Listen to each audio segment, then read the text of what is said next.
Good morning and welcome to Mirador Television. My name is Max Hurd, and with me I have Keith. Good morning. I I'm in the left-hand seat this morning. If it was an airplane, I'd be in command. As it is, he's in command. we are supposed to have Stuart in, but he has not arrived yet. But he will be soon, and we will be going on with the show. But I guess me and you will start up the headlines this morning then. Very well. So, would you like to read the headlines? Yes. Can I say, first of all, is 650 useless people in Westminster. And now it must be 680 because their advisors are just as bad as the people that were elected. The Tory party is in complete and utter turmoil. They're turning in on themselves. They're openly fighting. Boris apparently has stepped in to say, for God's sake, get behind this Truss. And you know what I say is that reform is a dirty word to politicians. Here is the proof of the pudding. I'm not a Truss fan necessarily, but she tried some reform. And within days, what have they done? They've stamped their little feet and they've made sure that they are comfortable, and to hell with the rest of us. Let's throw them all out. Throw them all out. They are useless, completely and utterly useless. Thank you. Well, before we get into the headlines, was it in the Daily Mail you saw the article about rugby? Yes. Would you like to mention that again? Yes. There is a study have been done, apparently, of a lot of Scottish international players and senior players, showing that because of the nature of the game, and there's a lot of clash of heads, is that rugby players, professional rugby players, are 15% more likely to get neurological diseases, dementia, and so on and so forth, than anybody else. And I have one of the diseases, if you like, or conditions that is mentioned is Parkinson's. And I have Parkinson's, and it's never ever been mentioned. But I did play very amateur rugby, believe me. I mean, I'm not suggesting I was ever a professional in any sense of the word. I was a happy amateur, but until I was about 30. And I wonder now whether, in fact, that might have had some impact on my condition, and that perhaps beyond professional sports people, amateurs should be careful as well. They're calling for changes in the game, but what changes do you make in a game like rugby? I don't think you should be making changes. I think you should just accept that you're going to a sport which could potentially harm you. You already know that. That's what Formula One drivers do. This sport could easily kill me, but I'm going to do it anyway. Well, that's a very interesting approach to it. I don't think that this would have stopped me if I'd have known it 20 years ago. It would have stopped me. But nonetheless, it is interesting. I know that red meat can cause cancer. I'm not going to stop eating it. Right. Very interesting viewpoint. I'm just not. I won't stop playing rugby. Oh, yes, I did years ago. But I can't stop having Parkinson's. I have to say that a lot of very famous people have got Parkinson's who would never have touched a rugby ball. Michael J. Fox is the most famous, I think. But the Big Yin, the Scottish comedian, he's got it quite badly. Neil Diamond has. And the funny thing is, they all tried to hide it for 4 or 5 years. My answer to it is to face up to it and tell it to bugger off and just get on with your life. And perhaps with your approach to what sport or anything else can do to you is perhaps that's the attitude. A positive attitude can overcome all sorts of things. Right. Yeah. So, do you want to just go straight into the headlines? Yes. Okay, so The Guardian, Tory turmoil amid claims of a coup to oust Truss. Now, this is a theme for all except, I think it's only the Daily Mail, The Sun, and The Star haven't got this on their... Star does. There's a Star? Right, okay, well, and the Mirror does, but The Sun has deliberately stayed away from these things, as I've mentioned many a time. And its headline is, yes, well, it's sort of got it, yeah, it's all right. But a married BBC star is supposed to have had a fling with somebody and then dumped her. The Mirror, the Sun, and the Mail are the only ones that don't have the exact same headline. That's amazing, isn't it? We'll get to the Mail in a minute because it's your story, really. This one that you're very close to your heart. So we'll talk about that in a moment. But the papers, generally speaking, lead on suggestions of infighting within the Conservative Party around key policies announced in the government's mini budget. And the Guardian says that Liz Truss's cabinet is an open warfare, with the Home Secretary accusing fellow Tory MPs of trying to stage a coup against the Prime Minister. Now, that is the sort of thing that the Guardian would revel in. It always hates anything to do with even centre-right. But nonetheless, if those rumours are floating around, then one has to give it some credence that, in fact, they're trying to unseat Liz Truss. And she's only been there for 29 days. The Eye has taken up the same thing, Tory open warfare. This paper says it's open warfare in the Tory party, with infighting leaving the Prime Minister in peril. Quote. The paper says cabinet ministers are now challenging Ms Truss as the fallout from the growth plan continues. The Prime Minister will try to regain the initiative in a speech on Wednesday today, telling the Tory party conference, we need to do things differently. And I think she's absolutely right. We need to do things differently. Whether this is right what she's doing is beside the point. But our parliament, our government is set in stone. They're Luddites. They are afraid of trying anything new because reform, in a political sense, and I just actually semi-quote, not a direct quote, but the mayor of New Haven, whom I had on about a year ago now, I guess, and she said she didn't expect to see political reform in her lifetime, and she's only about 26 or 27. Anybody who tries anything new in politics is they immediately gang up and get rid of them. It needs somebody as strong as Margaret Thatcher was. Never mind whether you're a Thatcherite or not. She was a very strong lady, and the Iron Lady was a suitable nickname. When she set her mind to do something, she did it. And unless Liz Truss does the same thing, and those people around her support her, they're in trouble. The Conservative Party are in deep, deep poo.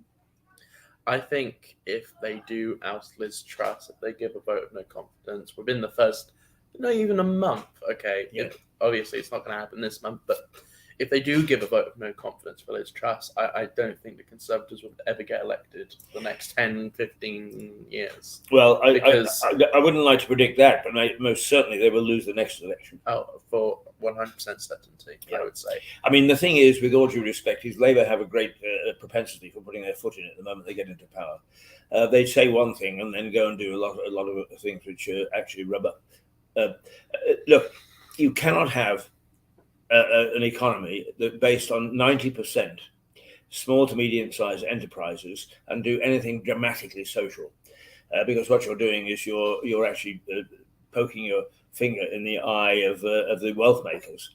You and I actually are wealth makers because we're entrepreneurs, we're small businesses, and 90% of the British economy is made up that way. Governments tend to go for the big boys and legislate that way. Labour's policies, quite often, they go for the big boys, but in a different way. Is they're trying to curb them to the point where it becomes critical. But anyway, it'll be very interesting about your prediction that they will have difficulty getting elected, but certainly they're not very popular at the moment. I think if Liz Truss does make it to the next election, which I don't think she will, if I'm honest, I have said in the past that I think she would, but I really don't know.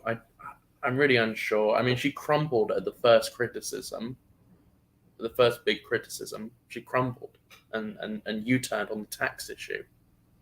Yeah. So I don't have high hopes for her. I didn't really have high hopes for her in the beginning. It says the FT quotes people are saying the Prime Minister is struggling to get a grip on her party after days of political chaos. But you know, the Conservative Party have been in political chaos for some time. My thesis that we've got a whole bunch of useless people there as members of Parliament, I mean, it's borne out by the fact they had a go at Theresa May. In fact, they really forced Theresa May out of office. At one time, the backbenchers were wagging the dog. It was the tail wagging the dog. And that's what really caused her demise. It was the backbenchers that got all righteous and really forced Boris out of office. And now they're having a go at Liz. What happened to David Cameron? David Cameron, one doesn't know. I mean, he seemed to be sailing high, and then suddenly he quit. I mean, all sorts of reasons were given, but he was. Who was the person before David Cameron? Gordon Brown? No, Gordon Brown.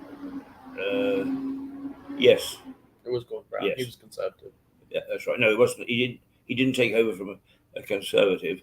But if you remember, it was a Conservative Liberal pact, because the leader of the Liberal Party, whose name escapes me just at that time, was in the cabinet. They made a deal, so it was a coalition government to oust Labour. A deal, in other words. Okay. But I mean, we have had volatile politics, and while I think it is right and proper that every MP should be able to have a say, by the same token, is to create chaos is quite extraordinary, and particularly a lot of it really gets down to all these expenses that they have. They have a very soft life, thank you very much, and every time, I just thought the other day. Let me tell everybody that this young man gets up at 4 a.m, catches a bus and a train to get here. He's always here on time. And then he puts in a full day's work. He gets onto the bus and the train again, gets home, and then edits programs for the evening. He puts in something like a 14 to 16-hour day, and for very, very little money at the moment. And here we got the MPs who can wander around at will, and the moment that they get anything extra is they vote themselves £13,000. I mean, it's just, those are the people we do not need in Parliament. We don't need people like that in Parliament. We want people who feel a sense of duty. And Parliament has lost its sense, parliamentarians has lost their sense of duty. That's the big problem. Yeah. Well, just about what you said, catching the bus and train, I catch per day 4 buses, 2 buses each way. Right. Which is 4 hours. Yeah, but you still put in, what you really do is you put in a very long day. I do, yeah. Yeah, I mean, the only reason that I can say that without any sort of qualm is because I put in the same day, same time, and I have to say that Liza Page, who helps us in the background as well as on air, she puts in a fair amount of time too. Stuart is writing a book, and he puts his pen down and comes in to do his part in the programs. So all in all, we're a pretty hard-working lot. And what did they do to us during lockdown? Ignored us. Totally ignored us. Right? That's the sort of people you are. You stuffed your pockets full and you forgot what the backbone of this country is. Now, if you're going to sit in Parliament under those conditions, have the courage of your convictions and resign. Resign. And go to your constituency and say, let's have a by-election and see whether people will support me. I bet you most of them wouldn't stand a chance right now. Ooh. Oh, I love to have a rant like that. But I mean, to be quite honest with you, my predictions are totally coming true. Yeah. Right, the Financial Times. I just did that, didn't I? Yes, after days of political chaos, it says. The Metro. Can she fix it? That's a reference to Bob the Builder. That's quite funny. Sorry? I said that's a reference to Bob the Builder. Oh, right. Yes, she's got a hard hat on and so on. That's Bob the Builder's hat, is it? She looks like Bob the Builder with his hat and his jacket. So can she fix it? Right. I don't think she can. It says that the Conservative Party is in meltdown, and Liz Truss can fix it. Or ask whether Liz Truss can fix it. The paper says the PM's speech at the Tory conference is the most important of her career, and that comes today. So we have to keep an eye on that. Now, the Daily Express, normally a supporter of the government, is the Prime Minister. My changes will disrupt the Build a Better Future. So they've retained their support for the Conservative Party despite the chaos. Once again, they talk about the speech today. I have noticed how she abandoned the phrase "build back better." Build back better. Oh. Yes. That's been abandoned, has it? Yeah. I've noticed that. Right. Well, she'll tell the party to stop infighting over tax and benefits policies and instead focus on delivering for Britain, the paper says. I do have a certain sympathy for her. If I was given the chance to get rid of people in the House of Commons, there'd be 649 that I boot out. I might just keep her because she actually believes in reform.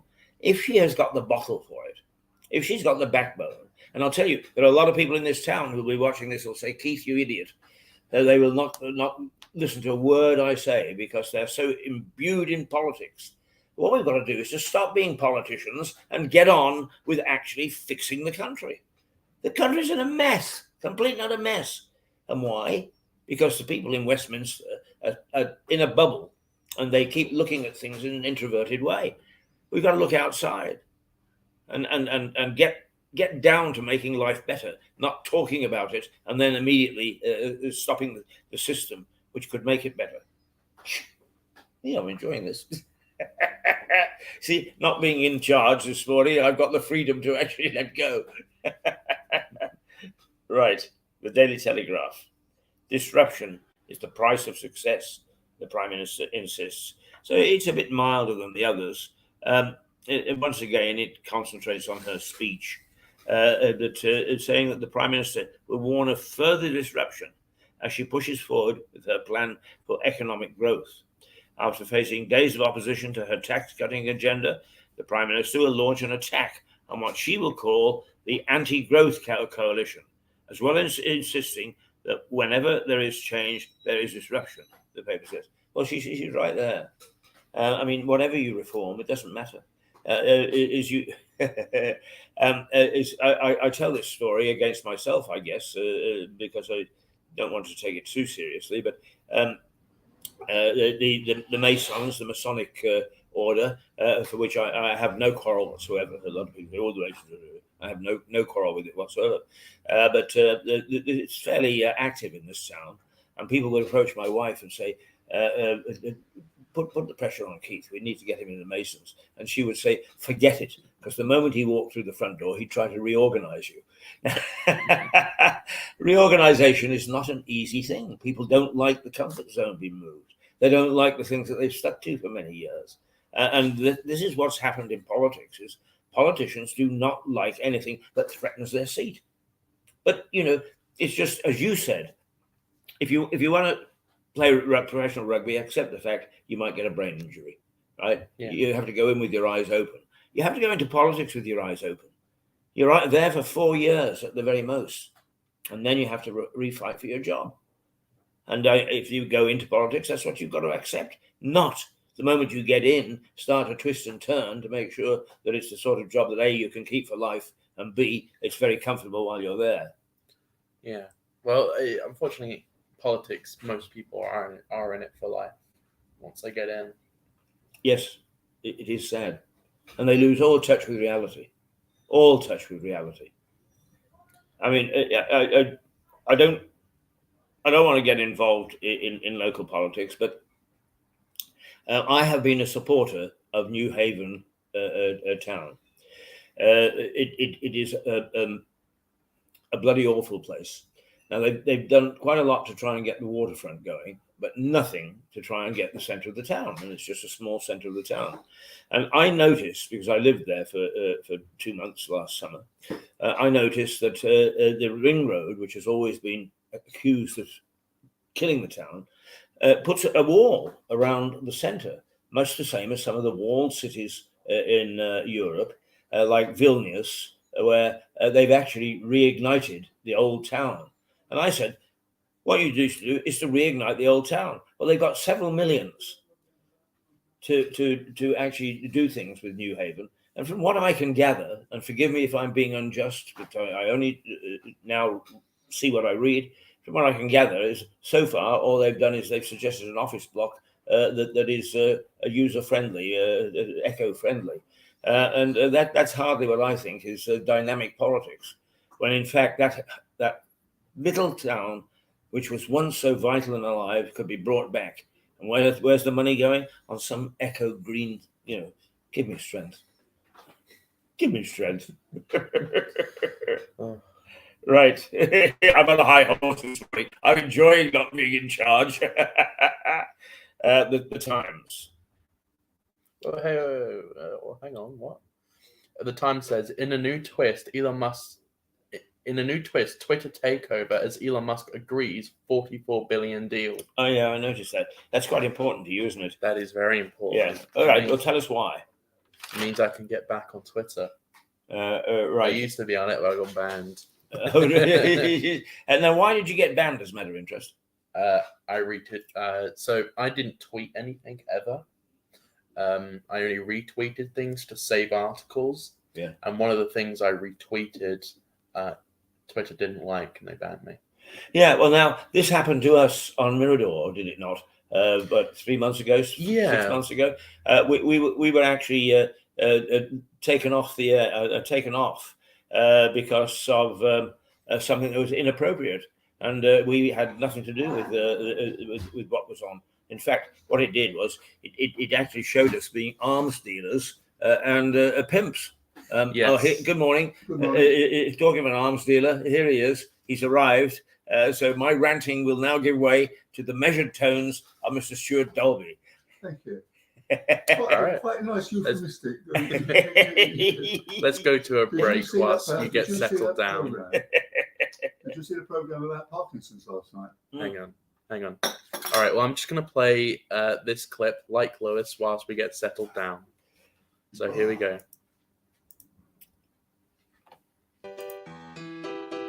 No.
I'm an idiot. I'm sorry. I was muted.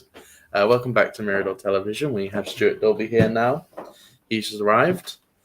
We were going through the headlines with Keith, and I suppose we'll finish them off with Stuart now.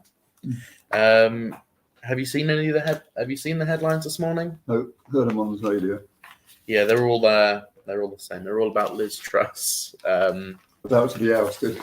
About to possibly. I'm not sure if she is. No, she won't be. I don't think they can afford it. They can't afford another. I was saying that if they oust Liz Truss and get a new one, the Conservatives, there's 100% chance of them not getting re-elected. Well, there's more than 100, but they're not likely to get re-elected the way they're going on. No, they really aren't at the moment. But if they out Liz Truss, then it's going to be bad. You didn't hear Gordon Brown on the radio this morning, I suppose, did you? Definitely not. No. God, did he? Oh, rubbish! Something awful. What was he saying? Well, benefits. All the benefit stuff that's going on, and everybody's going to be a lot worse off, and most of them are going to drop dead because of the energy problem and all that kind of thing.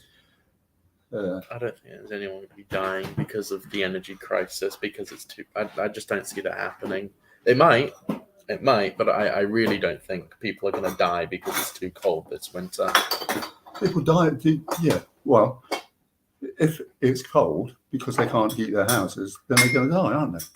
People do die of the cold, Yeah, I know, but if you were, you would just turn your heating on anyway. Oh well, I can't really afford it. Just do it anyway. That's what I would do.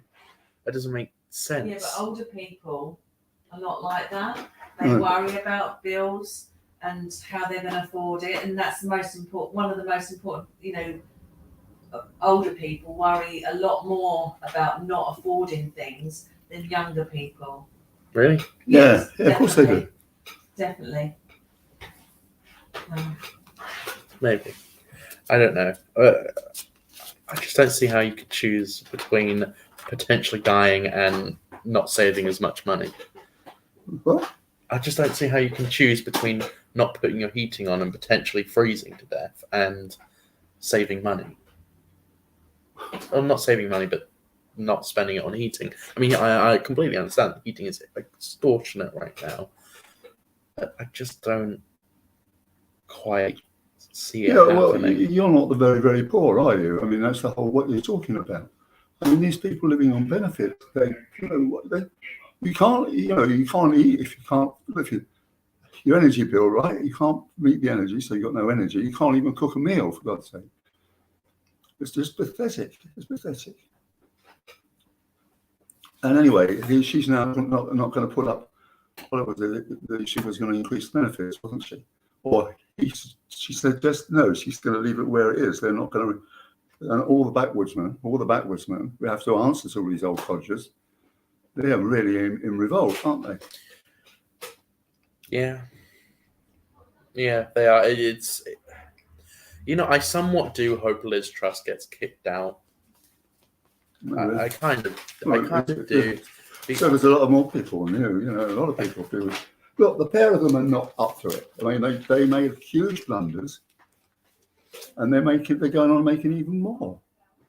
I mean, they're sort of saying now that the people are going to get less benefits now rather than more. It's ridiculous. Why are they saying less benefits? Well, because they're not going to reform the system as it is. I mean, I don't know Oh, if you know they're not about going to reform the system. No. And you've got pension credit. That's been sort of mucked around with, so people don't get that anymore because they're all behind. Because Ian Duncan Smith, who belongs to the Conservative Party, incidentally, another one of your retards. Yeah, Okay. So he's buggered up the system, didn't he? The IT system. Did he? Whereby people's benefits were about 6 weeks late or something like that. You don't know what it's like to be old. Well, I will do when in like 100 years' time when I'm your age. Should we go back into the headlines then? So we have here from the Time, brace for more change, says Truss in despair. Disruption. Disruptor. Oh, disruptor. Okay. Trust the disruptor. Okay, that makes more sense. Sorry, I struggle with reading quite a lot. I don't think that the pair of them have got any clue. I mean, everything I've read, I mean, in the Financial Times, Martin Wolf, who's a very, very bright guy, economics commentator, he said they're bad, mad, and useless to throw. They've got to go. Every paper I've opened, every radio program I listen to, I don't watch telly that much, but I make a point of watching the 6 o'clock news and so forth. And everybody's saying she's got to go. And now you've got a bloody revolt amongst the backwoodsmen, haven't you? Presumably they know how to vote. It doesn't matter who is in. They're always going to say this person has to go. They're not fit for the job. Oh, that's not true. It is. No. It is. I'm sorry, but none of them are competent. Well, would you say that Boris was incompetent? Yes. Why was he incompetent? What do you mean, why was he incompetent? You always go on about how incompetent he was. He was incompetent in terms that he had no moral fibre and he was a congenital liar. In terms of actually managing, he would claim that he was brilliant manager by bringing in the vaccine before anybody else. Yeah, well, right? He did do that. Right, yeah. And then the next thing he did, what did he do? He coped with the epidemic, and then he sorted out. Well, first of all, his major achievement. I wouldn't call it an achievement. I would call it a failure because he got Brexit done, didn't he? That was a very good achievement. Yes, very good. I know you don't agree with Brexit, but as I say, for somebody as clever and as bright as you can half make some stupid statements. Really do. Oh dear, oh dear, oh dear. Honestly, no, I just don't. The EU is a terrible place to be. What are you talking about? Have you ever been there? The EU isn't a place, though. Really, it's you can go to the EU Parliament, I suppose. But no, I haven't been to the EU Parliament. Well, look, we've had this round before. This is a huge trading area which is now denied us, right? Mm-hmm. You hear who Mark Chadwick? Well, you weren't here, but Mark Chadwick, he was a musician. He's going mad because he couldn't get his stuff going across because he had to fill in some more forms and then more forms and so forth and so on and so forth. So it's all about that. What you tell me one good benefit from Brexit? We're not controlled by unelected bureaucrats. Really? That's the big one. Well, we are elected by 160,000 people in a country of 6.9 billion people. This is an odd. Okay, this is something different. Okay. No, it's not. It is. No, you know exactly why it's different. No, it is not different. It's just failure of proper democracy. You say, unelected people are telling us what to do, all right? Well, an awful lot of people who are unelected tell people what to do. Yeah, the lobbyists and whatnot. But yeah, the EU isn't really accountable to anyone. But neither is our government, to be honest, apart from the people, but they don't really care about the people. No. The EU is not accountable to anyone. No. Not really. No, it must be accountable to somebody, mustn't it? The people. Yeah, their own friends. They're accountable to their own friends. That's who they're accountable to. God. Your views you want to go on to a fast, your bloody views. Get Michael Framed to do a fast based on your views. I don't know what that means. Your opinions. Right, Quasi, it's all the Queen's fault. Wow, that's quite a nice headline. What does that mean? Chancellor blames funeral for the tax shambles. I don't believe that. Are you serious? Did he really say that? What's that? Quasi? It's all the Queen's fault. Chancellor blames the funeral for the tax shambles. See, I know what's going on here, you see. This is a take on Quasimodo, who was the advisor to King Arthur, wasn't he, back in the day? So what he's saying, like, if Quasimodo can do it with King Arthur, I'm going to do it with the Queen, you see. So us Quasis can all do the same thing. This is from the Daily Star, so maybe take it with a pinch of salt. Well, I take it a pinch with all the red top papers, but particularly, and I happen to have worked for a newspaper, so I know what fastest they can be. And which one's not to read. Yeah. Speaking of good ones to read, the Daily Mail. They have a different headline for a change. There's only two different headlines throughout the whole of papers this morning. Look, at a moment we're in a tremendous crisis. They bloody put Harry's wife on the front page. Ridiculous. Say that again, sorry? Look, there's a huge crisis, right? Yeah. And who's on the flipping Fred page? On the front page is Meghan Markle. That's not Meghan Markle. Isn't it? No. Well, he's on there, isn't it? No, that's not Meghan Markle. Go to page 5. Let me have a look at page 5. That is... Who is that? Rebecca Vardy. Rebecca. Oh, that's Wags. God, I don't care. Wags on the front page. Whatever. When we're all going to starve to death. Oh, yeah, But what are the footballers' wives saying? Yeah, because I want to hear her opinion. So the Daily Mail's headline is... police, it's official, police to attend every burglary. Now, I don't know if Keith has the Daily Mail from yesterday, but he doesn't. But yesterday they had a very good breakdown of percentages of how many calls are responded to. Only 1 in 4 burglaries are even responded to by police. Yeah. Even responded to. It's only 3-point-something% of people who commit burglaries are ever even prosecuted. Well, that's because of your stupid conservative governments have not put any investment in the police, in the NHS. I agree. Or anything else. We need to fund the police more. We need more police. Yeah. To protect our communities. It's ridiculous why they aren't. But what do you think? Labour's going to do that? Do you think Labour likes the police even more than Conservatives? Of course they do like the police. I don't think so. We don't like the police, as you like to say. Yeah, I don't think they like the police. But that should be a no-brainer. Not many people do like the police, No, I know. I don't quite really know why that is, to be honest. Do you? Well, because they're bloody gangsters themselves, aren't they? The police are not gangsters. Look, Max. The police, a lot of the police are very racist indeed, and that's why they actually stop people. Look, they actually target people of darker pigmentation. You know that. No, it is true. No, it is true. Not true. True. Not true. True. It is. Okay, first of all, they're not targeting. Yes, so when it comes to stop and search, they stop black people more often. Is that racism? Yes. Why? But you know nothing about each individual situation. You don't know the breakdowns. What are you talking about? Of course it's bloody racism. How? How can you just say, oh, it's racism because they stop more blacks than whites? Because they think that the blacks have got more bloody weapons on them. Or it's not even blacks, is it? It's Muslims as well. Anyway, people don't know. Well, if you break down the statistics, all I'm saying is statistically, there is a reason for them stopping black people more than white people. Which is what?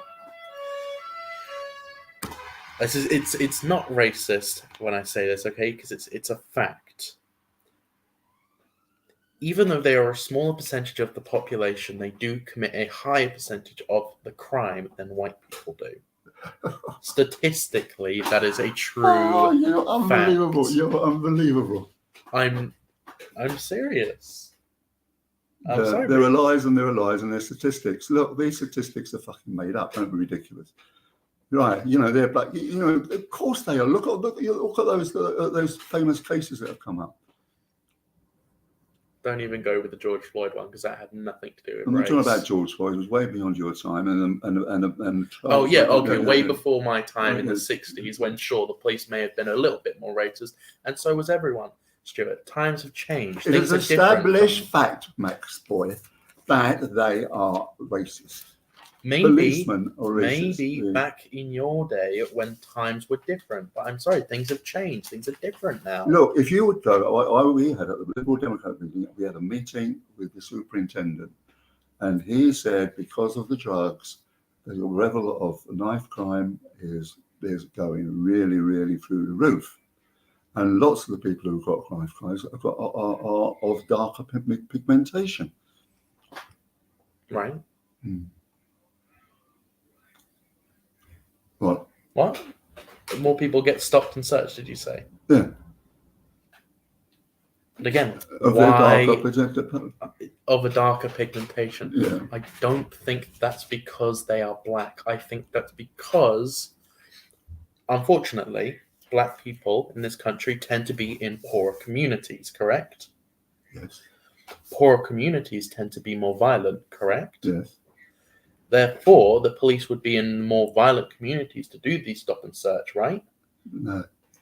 Well, they would be in the poorer areas Yeah. where it is higher crime, where there are a high percentage of black and brown people in those areas. Yeah. So they would hypothetically, in that situation, be stopping more black and brown people because there are more black and brown people in those communities. So what you're saying, knife crime is abundant because people are poor. Yes. Oh, right. Okay. What do you think? It's rich people? What do you think? It's upper class people doing these knife crimes? No, it's people from poor neighborhoods. It's people from It's from people who came from unfortunate backgrounds, who don't have a proper family. God, you are a man of joy, aren't you? Really, in your life, Conservatives, are free of everything. But you're talking about people who are poor, people who are black, are all bound to make knife crime. Oh my God, that's not what I said. Yes, it is what you said. Oh, you are taking that way out of context. Yeah, I take it back, the fact that you're a very bright person. Okay. I rescind that. All right. Don't think you are anymore. God, what a nonsense. Honestly. The police are look, Cock, I was brought up in a black community, all right? Are you? Yes. Oh, okay. Look, I went to school in Paddington, right? Oh, right. Where the Windrush people were dumped. Right. Right? Do you know what that means, the Windrush people, right? Was that the people from Trinidad? Yeah, from Trinidad. Because they wanted the men over to drive the buses, okay? And our school was particularly targeted. So when I went to North Paddington School, there was 3 black kids who were sons of Donna and Dana. When I left, it was 85% black. But they didn't do any crime. They didn't do anything. I'm not saying it's every person. I'm saying statistically it's higher. Well, you better find a new statistician and get it right. If you are going to get a fine. All right. Right. We'll go through the headlines and finish this off, and then we'll go behind the papers. So how many headlines do we have left? We have The Sun. Married BBC star's secret love child with a stripper. They won't name the unnamed person.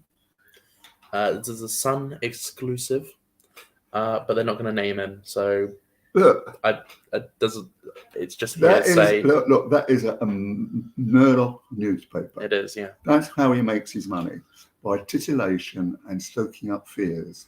Right? Yes. Now, I don't actually watch celebrity TV or read celebrity papers because I'm not, I'm not affected by celebrities. I mean, I don't. It does annoy me when the wags are in the news. It's just I don't care. It does annoy me as well. Well, I'm not interested in celebrities Because look, I mean, I'd take the Bob Dylan thing. Heroes are not heroes once you've met them. I know famous people who are celebrities, but they're my friends. I just talk to them and they talk to me just as the way it is. But, you know, people are so, in fact, my wife's a bit too interested in celebrities for my liking, but anyway, can't stop her. You know, it's fantastic. He's famous, you know. Well, so bloody well what? I'm infamous. Crazy. Goodness. Okay, we've got another story here from the Mirror. Sorry. Oh no! Keith's in the background. From the Daily Mirror. What does it say here? This is unbelievable stuff, isn't it? God, Vardy will have to pay 1.5 million in legal costs. She says Colin should give up the money to charity. Rooney camp hits back, saying a huge bill is her fault. Of course, I don't care. Oh, look, we are facing the existential threat of a climate change wiping us all out. Oh, give over. We're all poor. Look, it's people much brighter than you believe that climate change is an existential threat. It's not. Well, how do you know? Given your very, very small amount of knowledge, how you talk.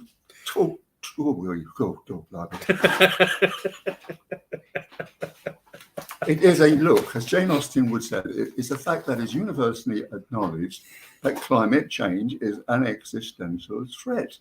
Who said that? A lot of people. People involved in climate change really do believe that, you know, it represents a threat. People, very clever people, are saying, well, some of us are going to survive the pandemic, but a lot of people are not going to survive climate change. It is an existential threat. Well, they were sure right about COVID. The experts. Well, look, listen, yeah, but you're certainly not an expert on anything, are you? I don't think climate change is an existential threat, honestly. People seem to forget about innovation. Everyone just thinks, if climate change continues in this exact same way by this year, the world will end. People forget that innovation is going to happen, and not everything is going to continue in the exact same way as it is now. Right, I agree with you that emergency is a catalyst for innovation. Second World War got Morse code, so forth and so on. This is an emergency. But fact, like renewable energy, people have left things very, very late in the day, Max. Very late in the day. Yeah, I know. You've been going on about it for a very long time. Yeah. It is that I reckon it does represent an existential threat. Anyway, look, What do you think that existential threat is? When people say, we're all going to be dead, from what? It could be from overheating, it could be for flooding, it could be for all kinds of things. Because, you know, these things are happening. We've got this extreme weather, we've got all kinds of things that are going on. And it can only get worse, I think, because there hasn't been the tools to... I keep saying to you, when I write about renewable energy all the time, it's clear to me that there simply hasn't been enough investment or innovation, if you like to use it that word. There hasn't been there. It's not there. For example, now it's almost certain we're going to have a gas bridge for at least 10 years. What's that going to do to the carbon emissions? For example. No, but anyway, now this is what really, really makes me... When we face such threats, such problems now, why are people... See, it's not Murdoch, but why do people actually why do they put that on the front page? Just to titillate and to make people frightened or to enjoy people's what? Hey. God, is that more important to put a Wakefer feud on the front page of a newspaper when there are much more important things to put on it? Yeah, I agree. There are much more important things to put on there. I just don't think climate change is one of them. Well, I think you face a rather difficult future, Max. I really don't. Yeah. And people my age are being brainwashed into people my age are being brainwashed into not having children. People are saying online, don't have kids. Climate change is an existential threat. Your kid's going to die in the future, so what's the point of having them? It's ridiculous. I know so many people who say, "Oh, I won't have kids because of the future. I won't have kids because of climate change." Listen, it's ridiculous. They're being brainwashed. Look. You brought up in a goldfish bowl. You don't know many people, and the ones you know are flipping retards anyway. So. I'll agree with you that a lot of my friends are retarded. Then yes. You're inbred, aren't you? That's the other point. But no, stop saying that. Honestly, Stuart. I can tell an inbred when I know one. Okay, all right. Well, we're going to go to a short break. Then we're going to look for stories behind the headlines, and I believe you have Energy Matters. Not much to say, actually. Not much to. I mean, I go through it if you like. I have a very, very good energy story today. Which is what? Very good. We'll talk about it after the break. Yeah. Do you want to get Energy Matters started, and then we do that, and then we go on to my energy story? Well, after the break? Yeah. Well, I haven't got a lot to say about it, really, but other than what I've already said. All right, I'll go back about it. Yeah, all right. Yeah. All right. Well, let me find a clip. So I don't believe. Oh, it's not there. That's not helpful.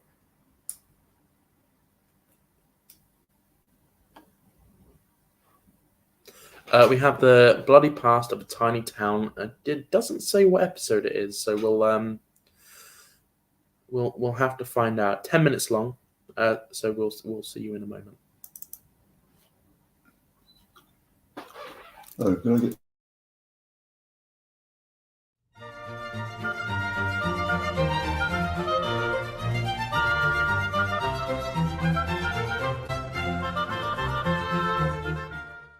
Vroom, vroom.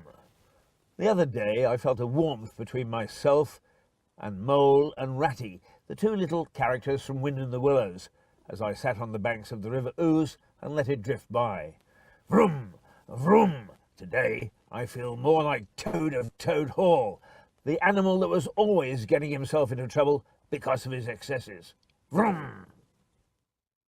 But horsepower is the essence of this episode, because horses played a central part in the history of Lewis.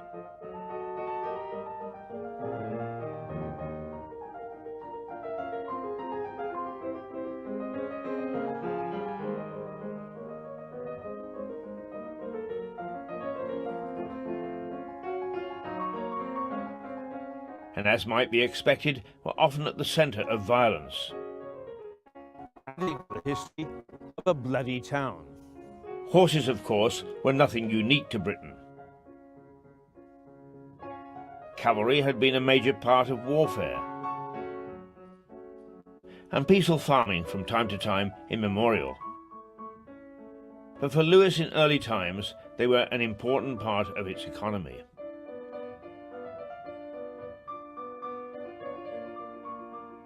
The Domesday Book, the first ever audit of England in 1086, records that anyone selling a horse in Lewis should pay to the reeve or estate manager a penny. The buyer also paid a penny. So a horse tax was in place more than 1,000 years ago. And so the horse took centre stage from the earliest of Norman times.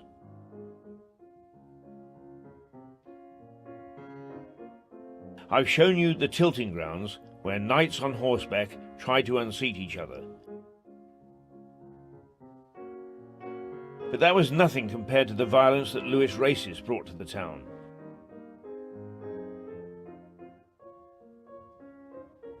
But I get ahead of myself. Lewis was one of the most famous race courses in history until 1965. The fourth oldest in the country, racing began in 1727, although some argue there is evidence it was 26 years before that.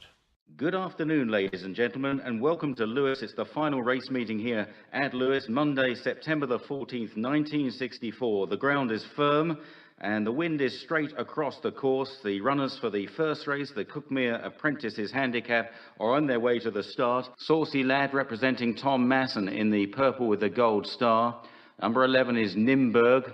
And away they go. They're off and racing, and Buzz made a bright start there and leads in the early stages. And now a little bit of a rise as they race past the mile marker and head towards the right-hand turn, which will bring them into the home straight. Closing stages with less than 100 yards left to travel. It's Buzz pulling clear, and Buzz goes on to win by about 3 lengths to Misty River in second, Saucy Lad back in third, Great Lady, Nimberg Wave, Methane, the Wolf, and St Kieran.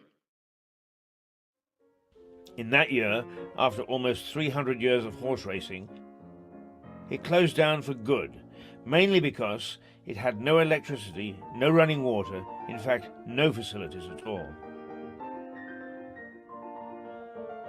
Yet in the late 18th century, it attracted royalty, the big gamblers of the day, and it produced some champion racehorses over the years that brought great races and great feats to an otherwise pretty but blustery track atop the Downs. Considered by racing folk as the greatest racehorse of all time, Eclipse raced there in 1769. The Derby winner of 1793, Waxy, was a Lewis-trained horse, as was Charlottetown in 1966. Great jockeys rode there, such as Lester Piggott and Gordon Richards. And Barry, although it started in 1720 or so, you weren't here then, but you were, as a very young boy, involved in this racecourse. Yeah, I certainly was, yeah. I'd say I was born on race day, 29th of August 1950.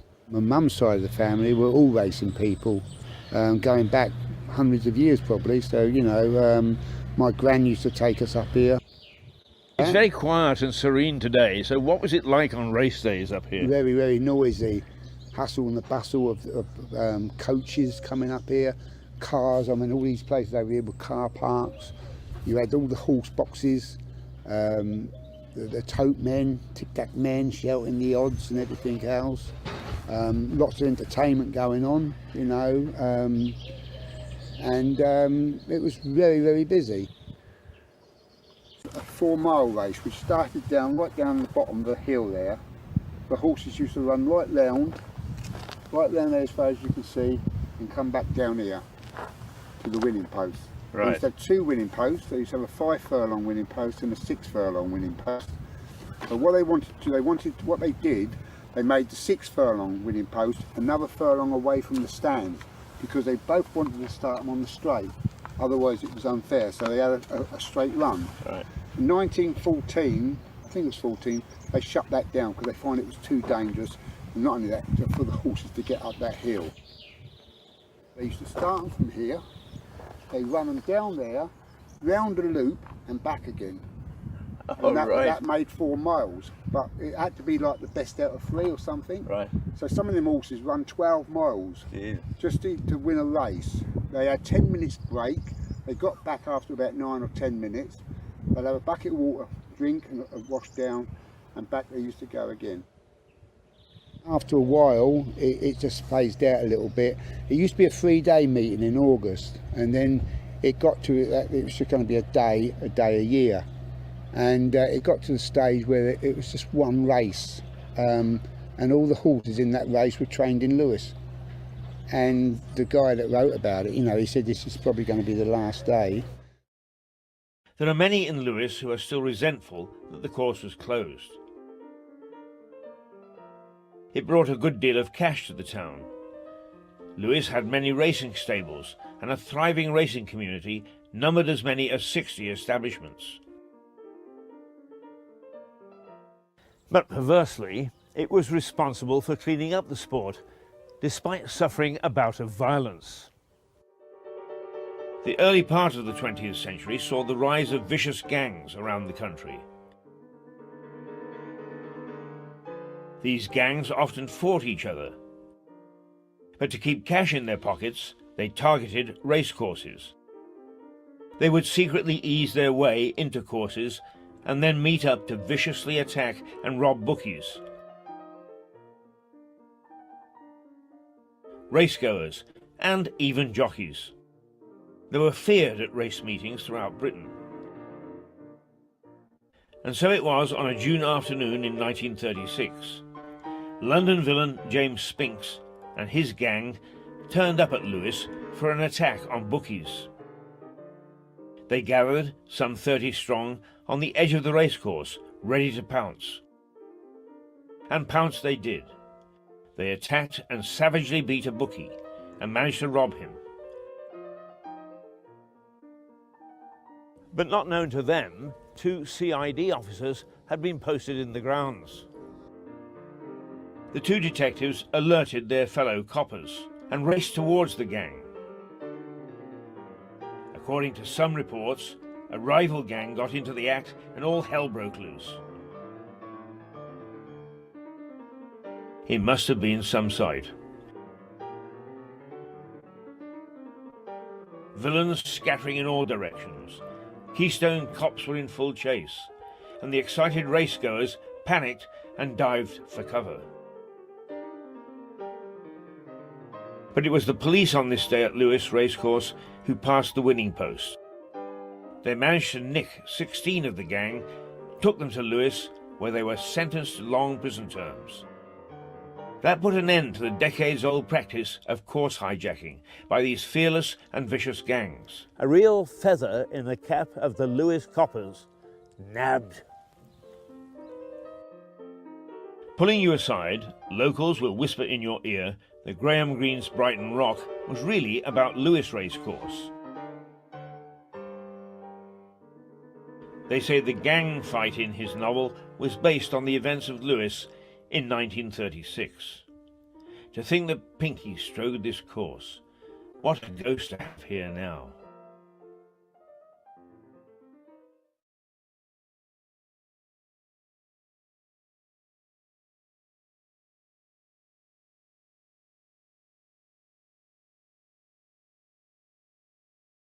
Yes, welcome back to Mirador. Stop the press, stop the press. The Wonderful War is on the page, front page, the front page, can you believe it? Well, Max, as well. Knife crime is going up because there's a lot more poor people now. Yeah. That's probably why knife crime is going up, to be honest. Why do you think knife crime is going up? Knife crime's going up. What do you think is causing all this knife crime? Because there's a lot more poor people that are black. Oh God. That could be taken so badly. There's another thing, there's no harm. We needn't worry about climate change because they've got a new drug that can stop it. Yeah, jolly good. Sorry about that. I wasn't keeping the time, unfortunately, and I let it run to the end and completely my fault, my bad. Oh, blimey. China demands UK Hong Kong diplomats floor plans. What does that mean? I don't know, but would you like to talk about energy matters? If you like to. Well, it's not really a lot to make. Yeah, I'll have a quick talk. Right, now, what we have, we've been through this a lot of times, okay? When Mrs. Truss was very, very spooked about what everybody's saying that the energy stock price is now getting out of hand, she said we're going to freeze the energy cap for 2 years at a reasonable price, because the current situation then, just as she got into power, was that, well, you have to know that the energy cap is usually set twice a year, April the 1st and October the 1st. And it was about, on October the 1, it was targeted. It was standing when she came into power at 9,971, which was 1971. No. When she came to power, the energy cap was £9,710 a year, right? That's what the energy cap was set at. Okay. Right? And it seems that because the gas price was going up, it would go on October 1st, which has just gone, to 3,500. Now, at that stage, there was a very funny development, which I've never managed to crack. They decided that they would not make the energy cap twice yearly, they would make it quarterly. So, on January that so we faced here a price, a cap or an energy tariff, if you like to put it that way.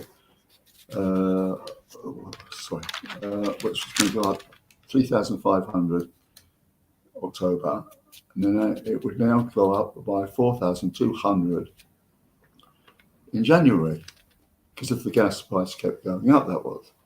And then one of these consultants they got called Cornwall think tank, they're Cornwall consultants. They said by the end of 23, it's going to go up to 6,000. Now, once Mrs. Trust agreed to all this, to have the energy cap, and so forth and so on, she said, we are doing amazing things with the energy cap because people failed a tariff of £6,000 a year this winter. Nobody ever said that. Nobody ever said that at all. They said it might happen in 2023. So anyway, they've come back and they've implemented their own thing, which is 2,500, which actually doesn't amount to that because that doesn't include the 400 every household is going to get. So therefore, the bills are going to be quite lower. But it depends on how you look at these things. Because, for example, by having the energy cap, of course, of having this bill is going to cost £90 billion. And who's going to pay for that? You, me, and the rest of the taxpayers.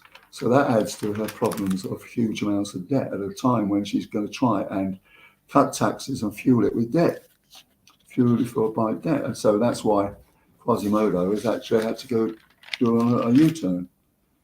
And that's where we really are. She's going on that we're actually really going to reduce the energy bills and so forth and so on. Yeah, but on the other hand, it's going to cost an awful lot. And also they're going to do some relief for businesses to the tune of 40 to 60, that's 150 billion things. When she's trying to debt fund the cut in taxes. It's a contradiction in terms, and that's why she could face a lot of trouble this afternoon. And that's where we really are with energy costs. Yeah, she's and the companies, don't forget, but one of the things about having the energy cap is that of that 90, a lot of money goes to the big six cartel. There's a cartel of gas suppliers, which supply 70% of all users now at the moment, and they get compensated for the cap being reduced. So they get a lot of money. And what do they do with that money? They don't help people. They give themselves huge wages, and they give an awful lot to the shareholders. For example, earlier this year, from January this year to June this year, British Gas, one of the cartel, had made a profit. Although they were pleading poverty, they made a profit of £1.3 billion, right? And what happened to that money? Well, the CEO got £2 million salary for a start, and so did all the other six. Amanda Rossi of EDF got £1 million. Now that might sound like a drop in the ocean, but it all helps, doesn't it? So while they're debt funding the cut in tax, they're also actually supporting these what you might call profiteers. Big six are called profiteers. So where are the best days? What do they say there? Savings table to find out what. I'm not sure. I think this might be an advert. I'm not sure. But I did have an energy story that I want to follow up on when you mentioned energy matters. All right, let me get it up. Something I'm going to have to put you right on, is it? No, it's not actually. So this is from the Express, which... Bertie Wooster. Oh, Jacob Rees-Mogg. Bertie Wooster. He's Bertie Wooster. I don't know. What? You don't know who Bertie Wooster is? No, I don't. I don't know who Bertie Wooster is. Well, he's an absolute figure of fun who sold many, many, many books. He has a secretary called Jeeves, and he's exactly like the old William Rees-Mogg. You know, he lives in the past, and he says, "Oh, Jeeves, you know, no Bertie Wooster. Where were you brought up, mate?" Where would you go to school? You've never heard of Bertie Wooster?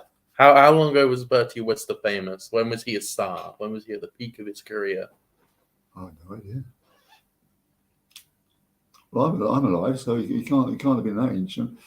I don't think that's a very good comparison, Stuart. Right. But this is a story from the Express, which I think is fairly reliable. No, it's not. Fairly. Look, I was in the press for 50 years. You have to take my word for it. It's not reliable. Why is it not reliable? Well, none of them are reliable. Because it's gutter press. Look, you've got the gutter press here, all the red tops. The Mail just about excuse it. Telegraph is bloody useless because they're just pushing one idea. Okay, so I've heard the saying before. You can't trust the pink paper. Why can't you say it? This one? Can't trust the pink paper. The referring to the Financial Times. Well, somebody is about as stupid as you are. For example, it is the greatest and most successful newspaper in the world at the moment. And let me tell you, having worked for it for 36 years, I can tell you it is the most balanced paper in the world. Okay? And I happen to know because I've written for it for a long, long time. And it is very, very balanced. Did you ever write for the Express? As a matter of fact, I wouldn't dirty my hands with the Express. What do you mean, write for it? Of course not.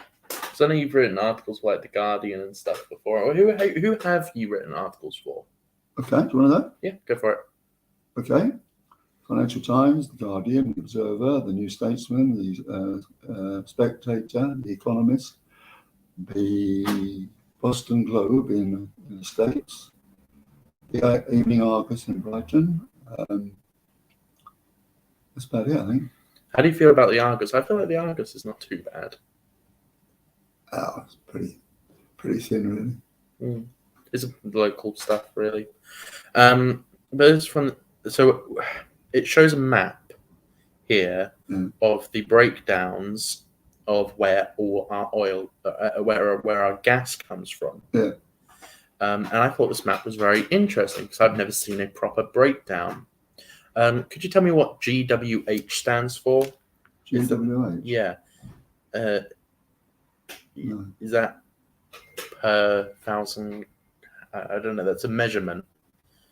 GWR? GWH. Gas. GWR acronym. Hang on.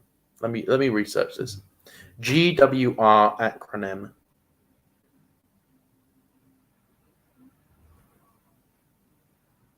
Hang on a minute. You got me at it. It's not GWR, it's GWH, which I'm not sure what it stands for, but it's to do with oil. Gigawatt hours. Oh, of course it's gigawatt hours. Yeah. All right, anyway. So they have a map here, a breaking down of where we get all our oil from. Yeah. Sorry, not oil, sorry, gas. Yeah. And obviously, as we know, the country we get most of our gas from is Norway. Yeah. Well, how much do they say we get from them? 171,000 gigawatt hours. Oh, that's not what you need to know. Is that you need to know the amount in.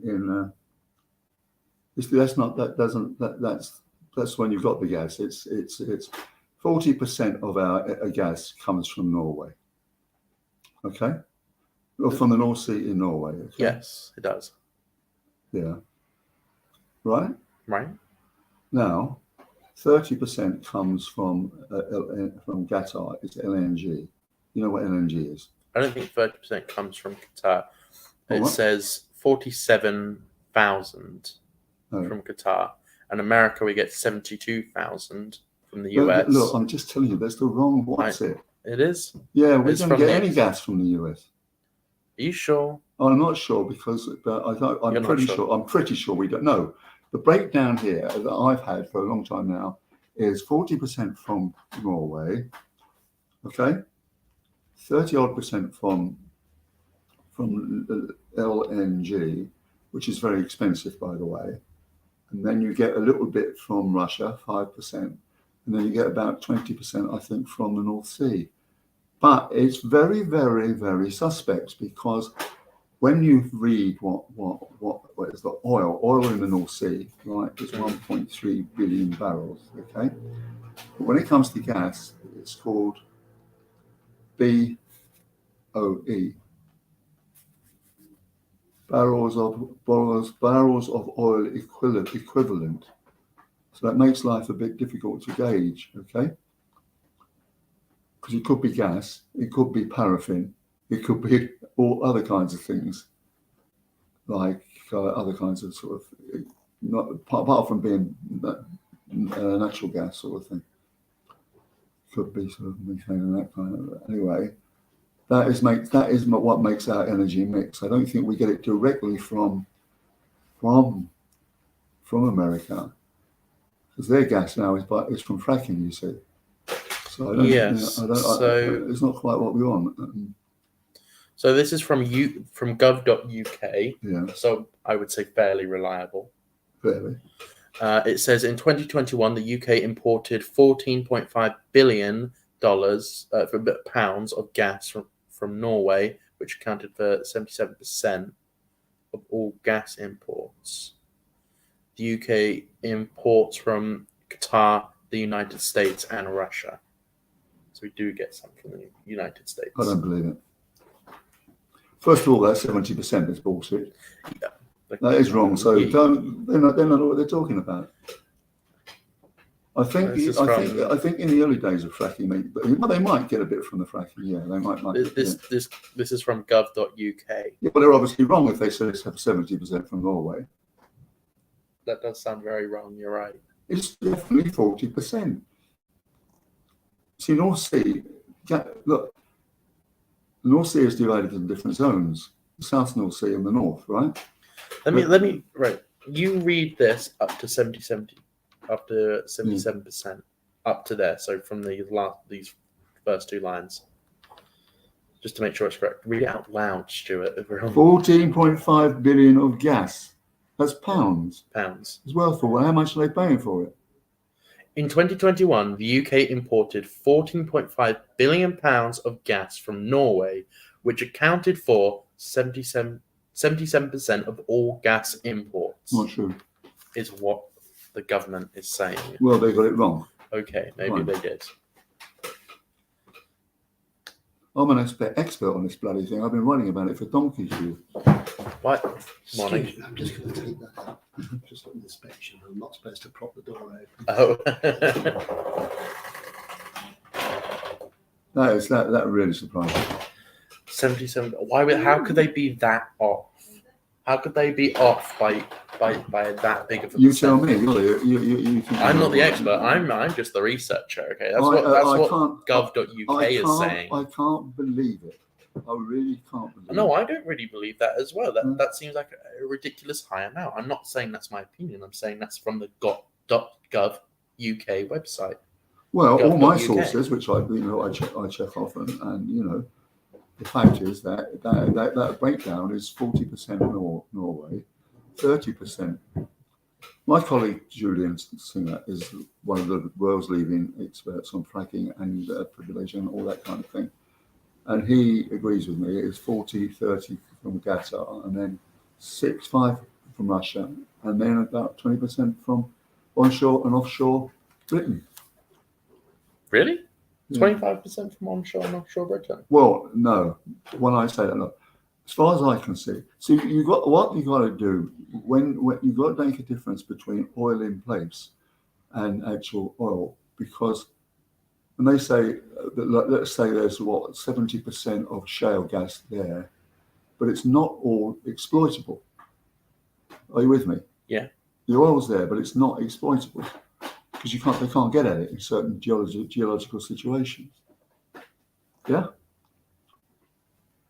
Yeah. Hang on, I'm just trying to research. How much does the UK get from the US? It won't actually tell me a percentage of how much gas we get from America. It's probably because we don't get any, maybe. Well, I can't believe that. I can't believe that. I can't believe any of this that you just told me. Oh no, I know, but this is gov.uk. I don't really know what to. Well, you know what's going on there. The mess they've got with the Office of Budget Responsibility. All over the flipping global place. Weren't you having a go recently at who was it in Parliament said we get 50% of our gas from North Sea? Yeah. Or 3/4 or something. No, that was Keir Starmer. No, Greg Clark. What did Greg Clark say? Do you remember? Yeah, they got 50% of their gas from the North Sea. Well, they can't possibly. No, well, I mean, Doug is now saying 77% in 2021. So I really don't know what that is. Well, I don't think we need to get rid of the government. We need to get rid of the officials who write these crap. Yeah. I mean, you can understand that Mrs. Truss is just not suitable for the loony bin when she gets that kind of stuff. Okay, so it's broken down into EU, non-EU. That's all it's broken down in sections. I don't really. Well, I'm on a different I'm on a different site now, so I don't know. They just get confusing me. There's a lot of statistics. There's numbers everywhere, graphs and stuff. You better find better sources of information. Well, you get better sources than .gov. Yes. Yeah, you know I should get better sources than the government, but. Well, for example, the website here is .gov.uk. Gov.uk. They haven't got anything right for donkey's years. No, I haven't. Oh dear, oh dear. I don't know why I said that.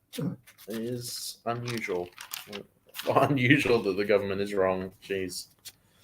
Oh, I mean, I go to my resources.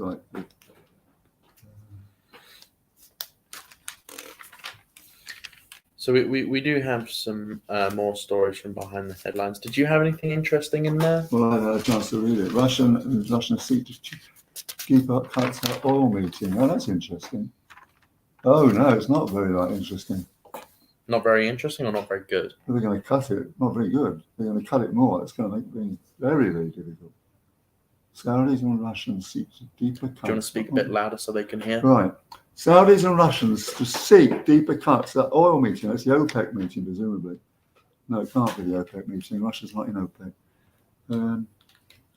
Let me have a quick squiz at this, Max. Saudi Arabia seeking to raise oil prices as a critical meeting today in Vietnam to move to anger the US and aid Russia. Hello. That's very interesting. So they're going to make Mr. Putin cut more oil. So price is going to go up. Again? Yeah. What is going on with that? The government's getting a whole bunch of money. What was it? 150 billion pounds for energy bills? I haven't heard much about that recently. We're getting 150 billion pounds. Where from? I know the government's paying for energy bills, and they're giving. Yeah, look, the cost of actually taking down the freezing the energy cap, right? So that companies cannot get any money from it. The cost of doing that to compensate the companies is 90 billion. Okay. That's what it's going to cost to do it, because all that money, all that 90 billion, will go into the energy. If they let the cap go right up, the energy suppliers would make fortunes. Right. So this way, it's going to cost 90 billion to keep the energy cap low. You with me? Because yes. that money has to go to the what's it? So that they can do nice things for their customers. But they don't, as I said, they don't do nice things for their customers. They sure don't. That's interesting. They save the money so they can buy knives for their knife crime. So they can actually give people. Honestly, but we have a story here on the first page of the Daily Mail. Rapper Kanye West in a White Lives Matter top as he declares Black Lives Matter was a scam. How do you think about that? No, I think nothing about it. I think it's just celebrity claptrap. Yeah. Do you think that was racist of him to say White Lives Matter? Sort of. It doesn't matter what he says, does it? I mean, he's a celebrity. I suppose some people are going to believe what he says, but I like to think I'm not above that kind of crap. Yeah, well, him and Candace Owens. Candace Owens, who I'm First of all, I don't know who these people are, so why? No, because I thought it was an interesting story. Because I know who both these people are, and I'm a big fan of Candace Owens, who was also wearing a White Lives Matter shirt. Candace Owens. She's a news commentator. Oh, really? Oh. Yeah. She has her own show on the internet, and she commentates on the news like we do. I'm a big fan of her. But she and Kanye West went out wearing White Lives Matter shirts. And some people are saying it's a little bit racist, but I don't think so. Because if you ever take a look at Candace Owens and Kanye West, both of them are black. You know what I mean? You can't use that word. Dark pigmentation. Oh, no, of dark pigmentation. But the two black people, but when they're wearing White Lives Matter shirts. Yeah. Has it ever occurred to you? I mean, I don't know. Is it ever that some of the racist situation is positive discrimination in a way? I'm just asking you. Yeah, I have seen this. In a sense that, blacks have had it so bad, we overcompensate towards them. Is that true or not? Yeah, I do believe so. Yeah, we have all these grants from the government where we have to hire the blackest and gayest person, and it also has to be a lesbian with one leg. No, that's what the Labour Party used to say. They used to say, right, when we have a candidate standing, one of them has to be a woman who's black with one leg and three small children to look after, and a single parent, and she's also blind. Yeah. So yes, that's what's called positive. I always remember basically when Lyndon Johnson was president of the United States, when he wanted to create the Great Society after Kennedy was shot, right? He overcompensated. Really, I mean, he gave the blacks sort of everything they could possibly be given, which was a good thing in a way. But at the end of the day, you've got to draw the line, haven't you? Don't you think? Yeah. I mean, if we are a democracy. But then again, there's a thing now. For example, you won't get a television program now or a television drama or film drama which hasn't got biodiversity in it. No, you won't. You won't, because that I think they must have been told, the BBC, told by the government, you've got to be biodiversity. We can't have. Well, was that a government initiative, or I think that's more HR. I'm not sure if that was a government initiative. The government is certainly doing the same thing. Yeah, it comes to back to me. My whole thing is it's like biodiversity in a way is a bit like gender abuse. Like I'd come home from school or work, whatever it was, and the lady was reading the news, and my stepfather went absolutely berserk. What's a lady doing reading the bloody news? Well, here's the thing about that. Yeah. Your stepdad was what? Born in 1901? 1905. 1905. So hang on. 1907. 1907. A little bit of a different time. Things were a bit more tolerated and back then, a little less tolerant back then. A lot's changed now. You mean less tolerant? Less tolerant towards women and blacks. Oh well, yeah, but that was nice. We're talking about when he was old, right? So you had yeah, I know, but he was born in that time period. Things have certainly changed a whole lot since when your father was born. You've got to on his age. I mean, you're talking about what did he die in? He died in 1912, 13, 19 something. Was when he was something 60 when he said that on TV. Yeah. Right. So that's actual abuse, and I think that's what we were just talking about, biodiversity.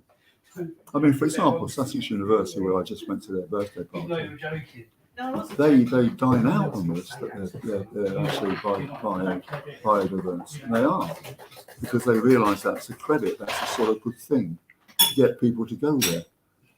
And I think there can be things like, positive discrimination. What I was saying is well, she's Chinese, we'll take her in, sort of thing. That yeah. kind of thing. But what I was saying is things have changed a lot since in your lifetime, in your father's lifetime. Okay, people are certainly a hell of a lot racist than they used to be. A lot more racist. Less. Oh, absolutely. Hell of a lot less racist than they used to be. Yes. I mean, the only racist people I know now are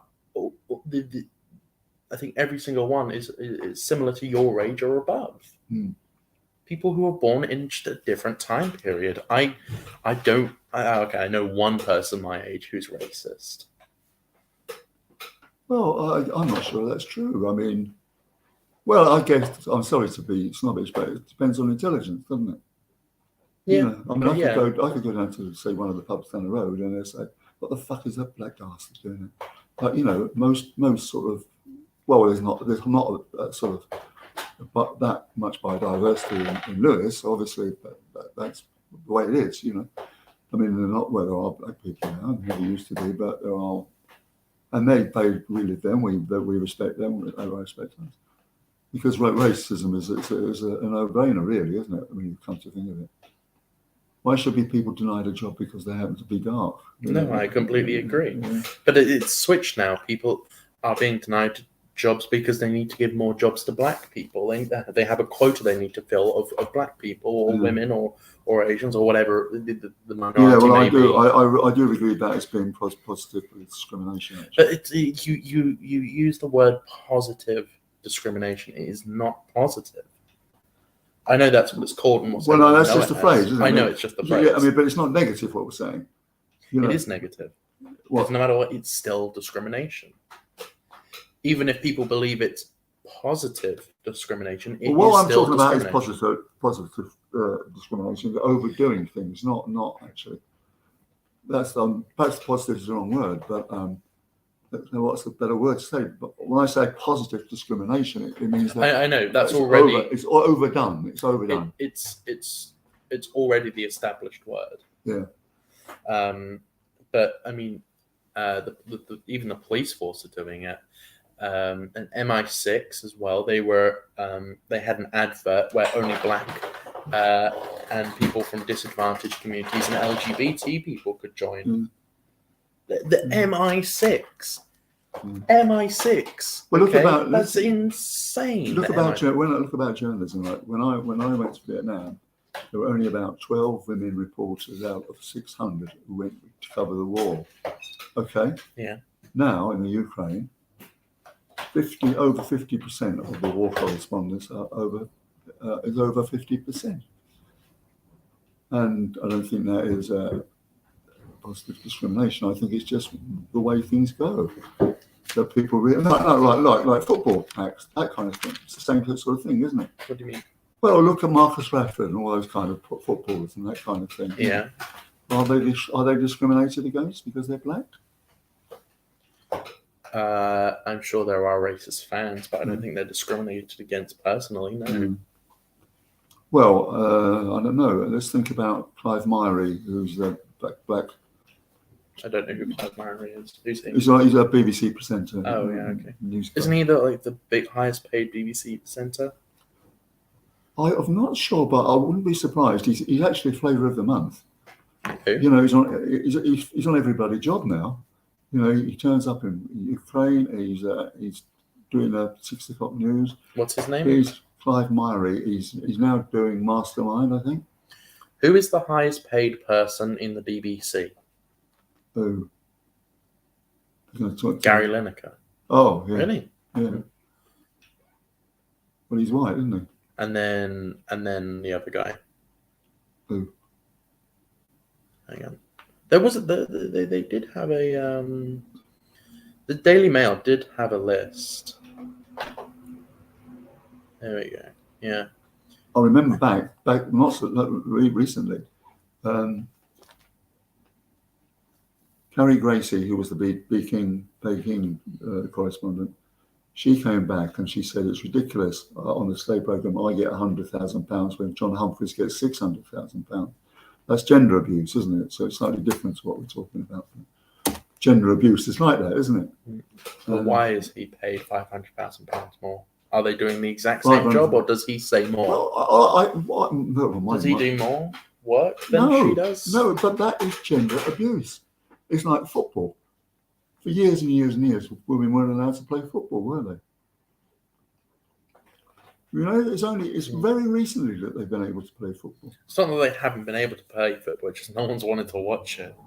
You're joking. I hate when the women footballers say, "Why aren't we paid the same amount as the men?"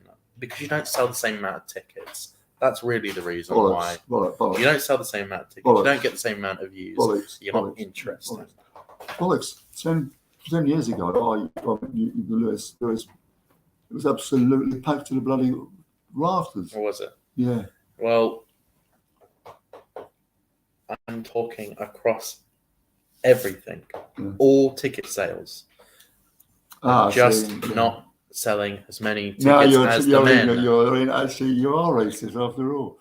What? Where the hell did you get the racism? Go on, explain. The gender abuse, you really support it, don't you?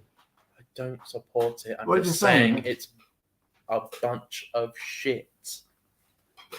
All you're saying is that the women shouldn't be playing football because they might. No, when did I say that? When did I say that? You just said that people they don't go. Women football doesn't exist because they can't sell enough tickets. Yes. Well, that's bullshit. That's why they don't get paid the same amount as the men, because they don't sell the same amount of tickets as the men. Do you actually know this for a fact? Can you prove it? Can you prove it? Yes, I can. Come on then. What do you mean? Prove it to me. And you want me to get a breakdown of all the tickets right this second, right now for you? No. You've made a complete fool of the bloody the energy stuff is. Now you tell me what. I did make a fool of that. That was the .gov. That was the gov.uk website. Okay, I was just quoting .gov.uk. Well, they were wrong. No. Okay, I was quoting. So what we're talking about now? You're saying that people footballers don't get very well paid because there's too many women, or the women don't sell enough tickets. They don't sell the same amount of tickets as the men. If they sold the same amount of tickets as the men did, they would be paid the same. Where do you get that from? Where did you get it? Can you show me in printed? Yeah. Honestly, shit. Right. Well, you told me. What? No, I'll do it then. No. Your sources of information are very, very dubious, Max. Very dubious. How many tickets per year do the women football team sell?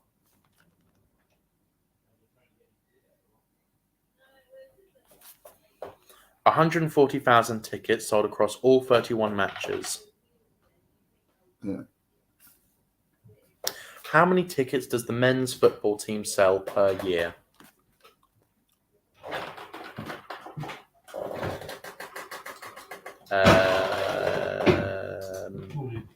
Morning.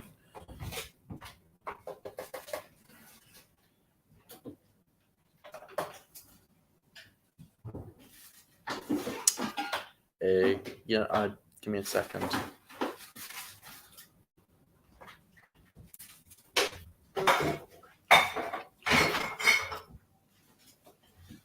How many football tickets sold per year? Okay, right, there we go. From Katara, the website. That's NFL. What the? National Football League. National. This is American football. Why do I want to know that?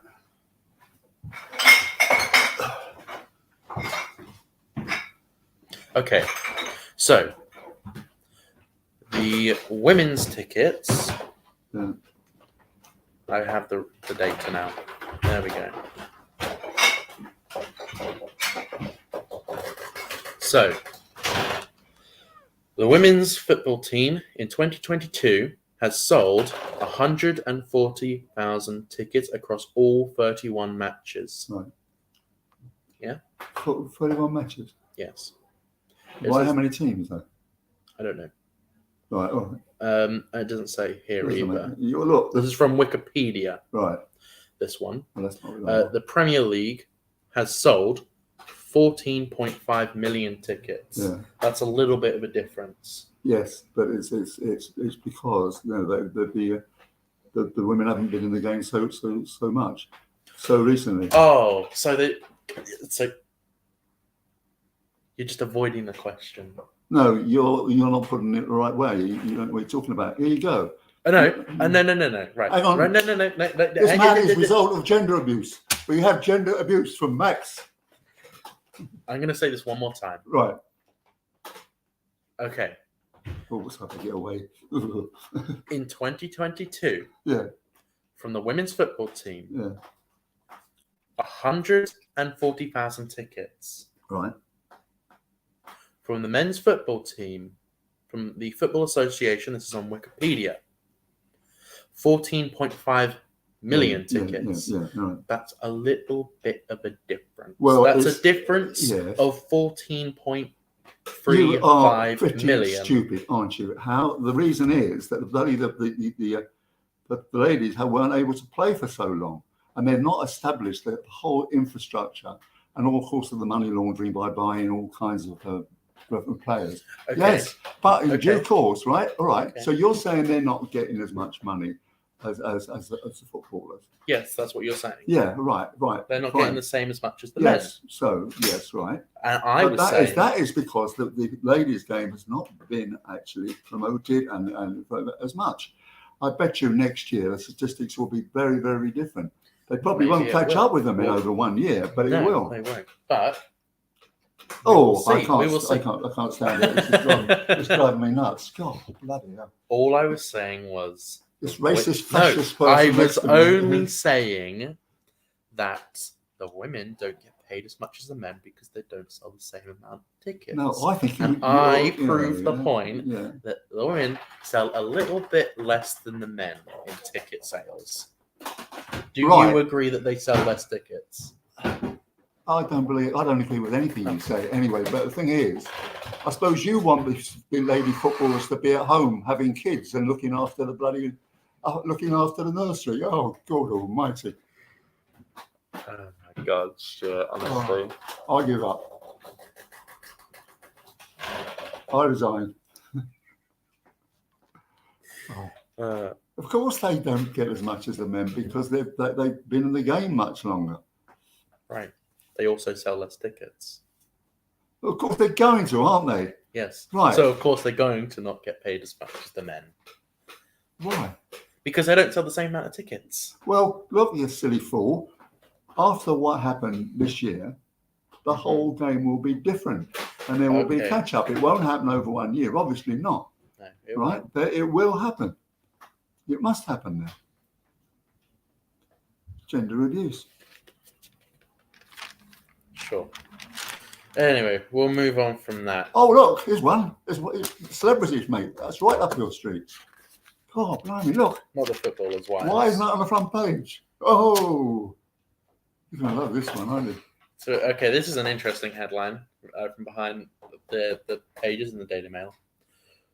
Tory chaos on, days of civil war. So the Daily Mail is saying that the Tories are in a civil war right now, which I can believe. I can believe that. All right. Now, what does that say? Some bastards are trying to block Liz Truss. Do you mean the bloody Conservative Party is full of bastards? Probably. Really? Yeah. Oh, look. He's a darker pigmentation. What's he doing there? Oh, God. Come on, Max. How you explain? You know about these things. Come on. It's your party. Yes, I But look, care if I don't care if someone is black or a woman. I care if they do a good job. look. Well, point one, it's a woman. Yes. Point two, it's a black bloke. Yeah. And then there's loads of bastards as well. What kind of party are you part of, Max? I'm not. Okay.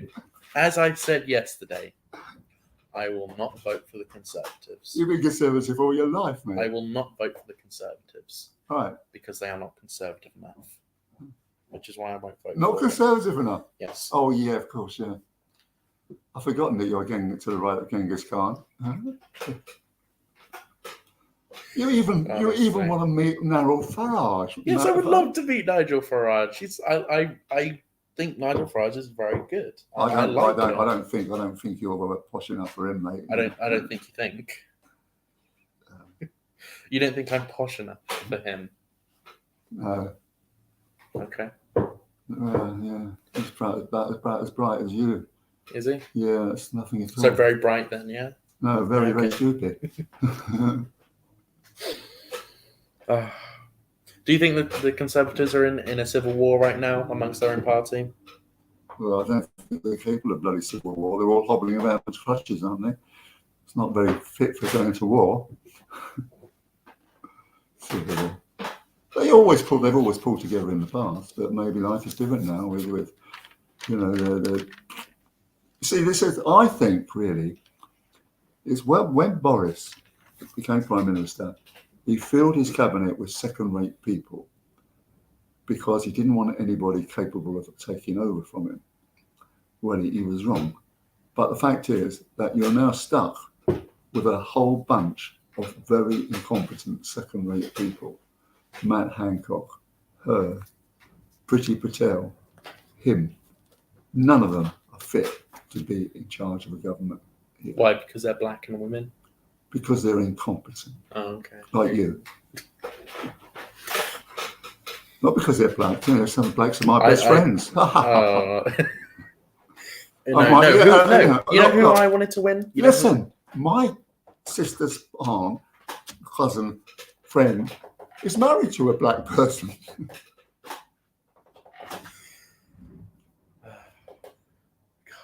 Okay. I quite like Jewish people. What's wrong with them? What? Where did that come from? Well, Jews have been discriminated against. I don't understand why. The Jewish people are probably one of the nicest people. Well, quite, but people resented them having so much money. And they also resent the Jewish people because they don't have their own homeland. They're not native to anywhere. So wherever they go, they aren't from here. That's why people resent them. Oh, really? Yeah. Oh, where'd you get that one from? Where'd you get that one from? They don't have anywhere to live. They don't have their own traditional homeland. They're not native to any people country. Don't need to have a traditional homeland, Max. No, I know, but the Celts, right, of which I am one, do not. I'm sorry to hear that. Why are you sorry to hear that? Because it's Scotland, isn't it? Yeah, you're part Scottish. I'm half Scottish.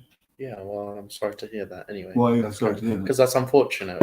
Why is it unfortunate? Because Scotland isn't great. It's not the best. Your stupidity knows no depths, Max. God, I don't think you've made one comment today which isn't absolutely banal and stupid, honestly. Because you like Scots. Now, you are actually racism towards me, right? Okay. Right, I'm going to phone the police now and get somebody to come and knife you or something like that. God, what a stupid thing to say. I don't think I better move, haven't I? Blimey, I'm not fit to sit here next to you. Good gracious me. Well, enough. You feel sorry for me because I'm Scott. I feel sorry for you because you're inbred, you're stupid, you're brought up in a fucking goldfish bowl, and you don't know what you're talking about. Okay, sure. Oh, God. Wow, this is Right, Keith, give him his cards, will you? We've got half an hour left. Well, I'm not going to stay for another half an hour. It's driving me bonkers. Not good for my mental health. Is it? No. Well, it's just stupid. So I mean, but you don't.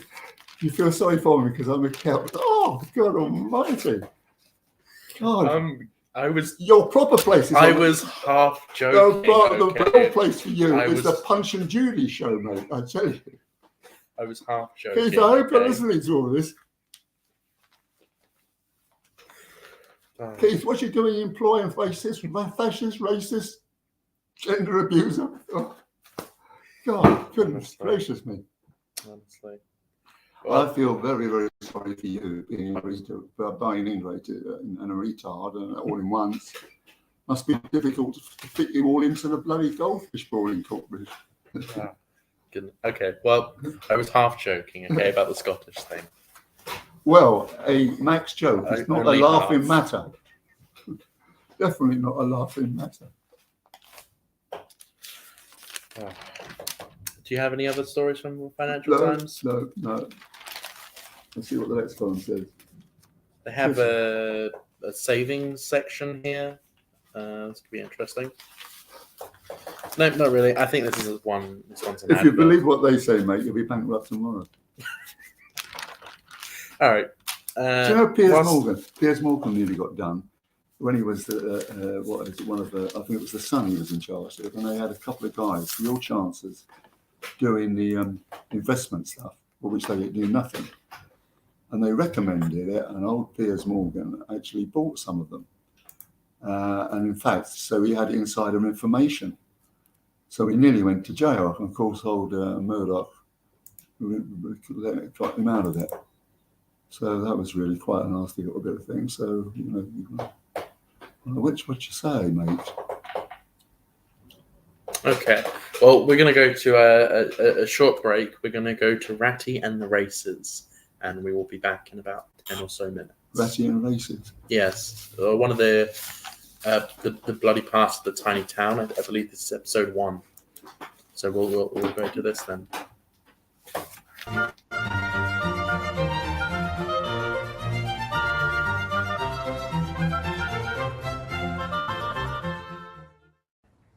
He sat on the bank while the river still chattered onto him, a babbling procession of the best stories in the world. That was the excitement that Mole experienced in the story Wind in the Willows. And indeed, rivers large and small everywhere all have many stories to tell. The River Ouse that flows through Lewes is no different. In fact, for much of the town's history, it has played an important part. Today, the river carries nothing but pleasure craft. But for a long time, it was a busy, bustling port. About a mile upstream from here is the village of Hamsey. It sits on a triangle of land which splits the river as it curves down towards the town. Hamsey is barely a village today. A few houses with the 13th century church standing in splendid isolation. But Hamsey was a Saxon port in the pre-Norman era. Historians estimate that over 1,000 people lived here, populating a port that saw ships sail up the Ouse to trade goods. There is no doubt that the Normans had a bit to do with its demise. The area was handed over to a Norman lord. But the community was attacked by an enemy it couldn't stop. An army of rats, which disembarked from one of the visiting ships, went ashore and infected the village with bubonic plague. The Black Death. The disease devastated Hamsey. And while there is no historic evidence, legend has it that the residents barricaded themselves in to prevent unaffected people coming in and diseased people getting out. Eventually, they starved to death. Named after the black rats which carried the plague, the Black Death killed over half the population in Britain between 1348 and 1349. The survivors founded another village off Ham, the modern thriving village of Opham.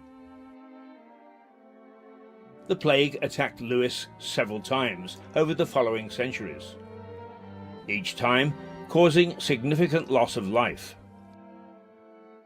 So death continued to stalk Lewes, bringing tragedy to the high street in rather greater measure than other UK high streets.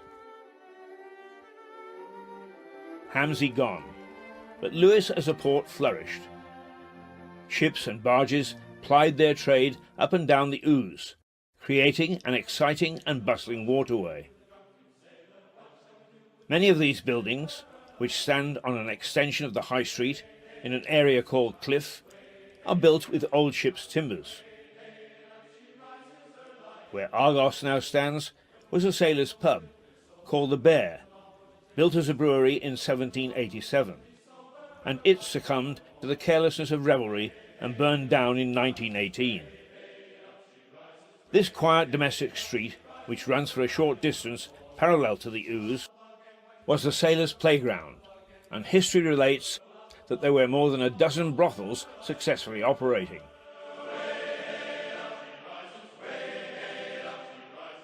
Today, this street is known as Little Chelsea.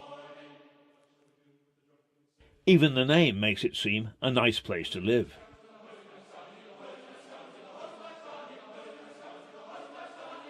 The rather small abodes have found favour with many modern Louisians and are now favoured homes.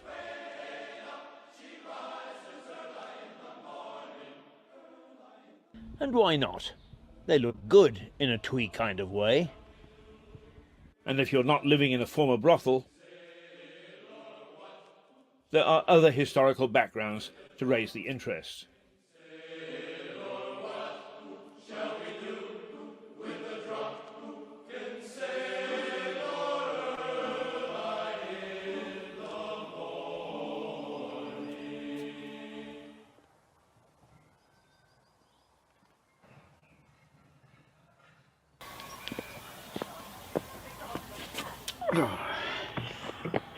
All this talk of pubs and trading around town, it saps my energy. So I sometimes come to this little oasis. The Notts Garden in Southover Park. A lovely little hideaway.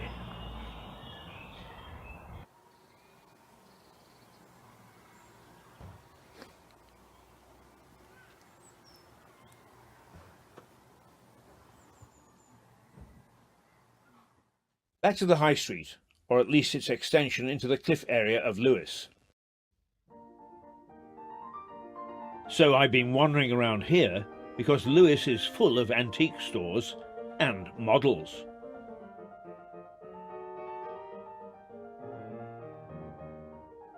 As I mentioned, go inside some of these shops and you'll find that they're supported by old ship's timbers.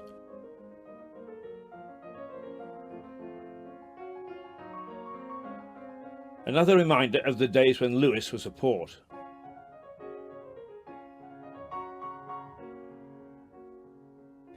All this talk of water has made me thirsty. I made several mentions of the time Lewes had 63 pubs. As you would expect, among the 16 that are left, there are some with strong ties to the community. Over the road from the shops, held up by ship's timbers, is the Gardener's Arms. There seems to be a tradition in Lewes, although no one admits to it, of omitting the epithet pub or tavern. This pub is called by locals simply the Gardeners. And the Gardeners it was. The origins of this pub go back to when it was an ordinary house, owned by a gardener. Often, after work, he would invite other gardeners into his front room for a drink. Eventually, it made sense to formalise the ritual. So it turned into a pub. The Gardener's is a true pub. Unusual now, it only serves pork pies and sausage rolls. Yet each year it's in the top tier of finalists for Pub of the Year. Magnificent. Back to the Street of 1,000 Brothels. Well, perhaps not 1,000, but a few anyway. There's a pub called the Snowdrop. Nice pub, they tell me. Interesting for its name and where it stands. This is the site of England's deadliest avalanche. Just after Christmas in 1836, heavy snow built up on the edge of the downs.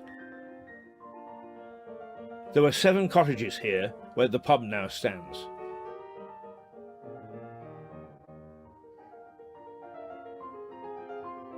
Despite warnings, the people living there went about their business, totally unconcerned about the snow. Then whoosh, down it came, demolishing 7 cottages and taking the lives of 8 people.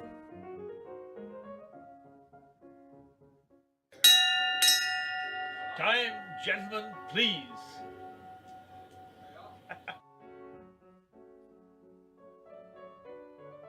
Not heard now, but the admonishment of past landlords that it was time to quit drinking should have been heeded by the cottagers. A disaster both for the country and the town. A brief mention of one last hostelry, the John Harvey Tavern.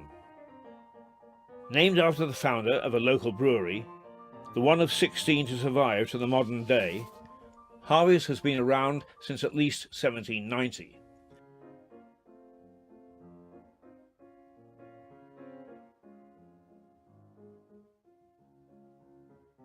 And an important inhabitant.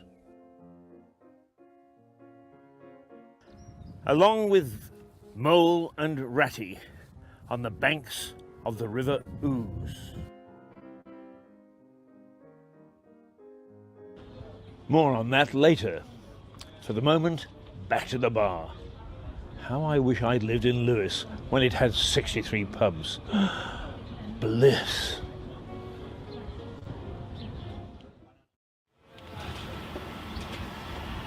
You might think, from the pubs I've been into, that Lewes is a drinking town.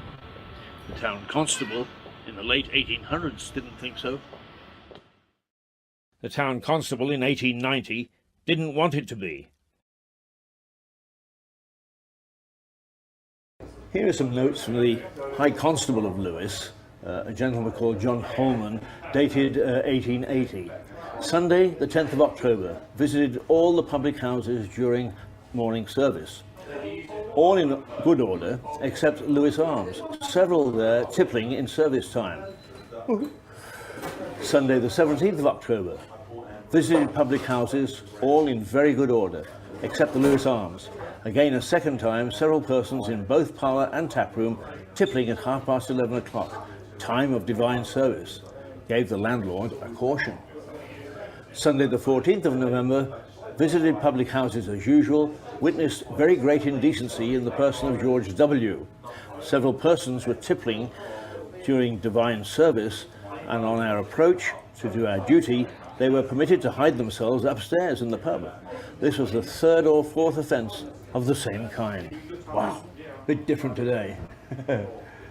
But beer is very close to the hearts of this Sussex town, because it's one of the main employers and industries.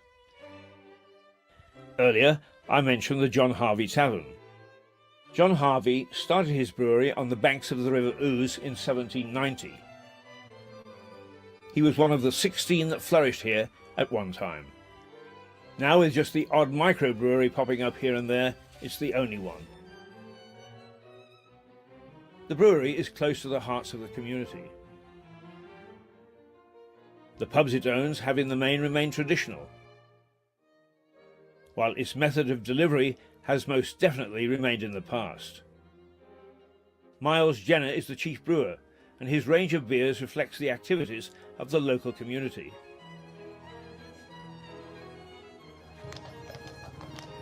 The dray that trots around town is a symbol of the tradition of the brewery, but also of the town.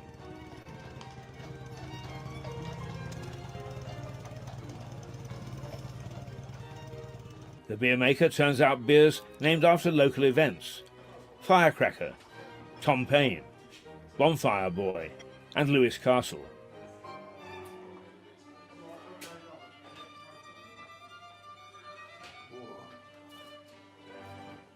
The name Harvey, synonymous with Lewes.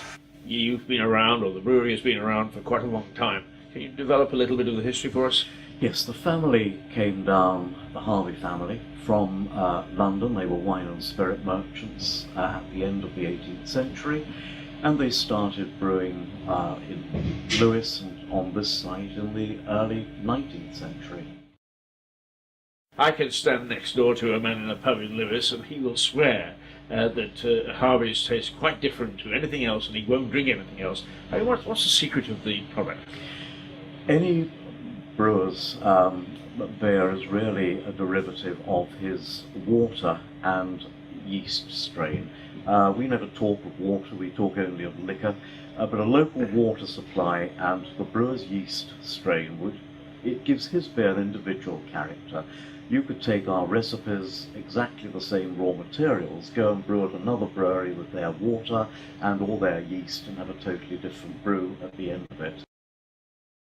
Talking of water, and you mentioned that the barges came up the Ouse. How important was that to the brewery in the past?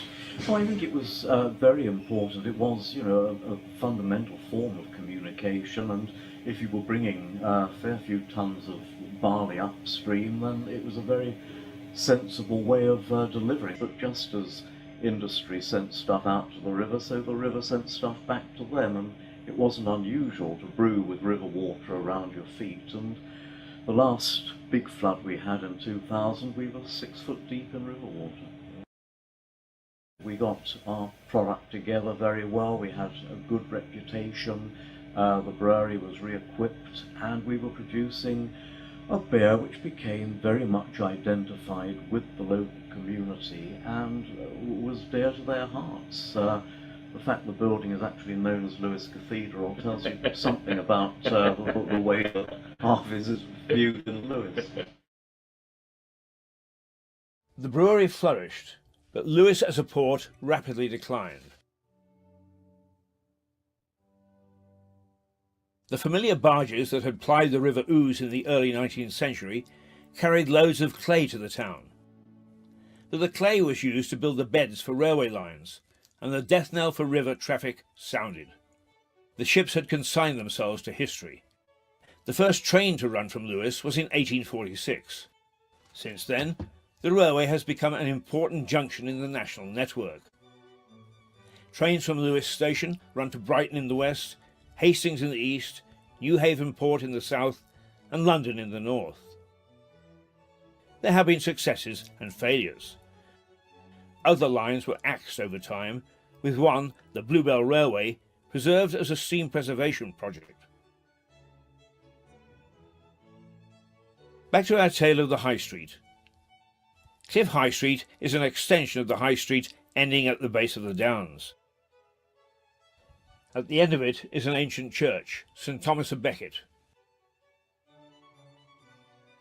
The Black Death wasn't the only medieval disease to strike Lewes. Leprosy was rife. This infectious and unsightly blight is first recorded in Lewes in soldiers who took part in the Battle of Lewes. It seems that the monks of the priory tended leprous people in 2 hospitals. Of the larger hospital, St. Nicholas, little remains, but the smaller hospital of St. James also treated lepers. Bones of the hundreds who died in the Battle of Lewes showed that leprosy was widespread. Don't wear this hat to look pretty, you know. There's a Sherlock gene in me somewhere that gets me into more trouble than enough. So I'm going to stick my head above the parapet and suggest that there's evidence of leprosy here long before the Normans paddled ashore at Hastings. The Church of St. Thomas of Becket in Cliff, that's the very far end of the High Street, up against the Downs, has a leper's slit. This was a channel built into the church wall, so that lepers could take Holy Communion without infecting the congregation. St. Thomas's is a very ancient church, with bits of it predating the Normans by quite a few years. The interesting thing about this slit is that it starts and ends inside the church itself. Additions were made to the church over the years, so it appears that the leper's slit was built into the original church, but encompassed within it as it was enlarged. Certainly leprosy entered Europe about the 4th century, but was only virulent in the 11th. But it seems that the disease was already in Lewes well before that. Anyway, the Cluniac Priory tended to lepers until a certain king's greed and love life shut the priory down. So leprosy could be added to the Black Death as a scourge of Lewes. But let's shuck off the historic events of bloody Lewes and celebrate the river, the way that our friends in Wind in the Willows did, the lovable Mole and his friend Gung-Ho Ratty.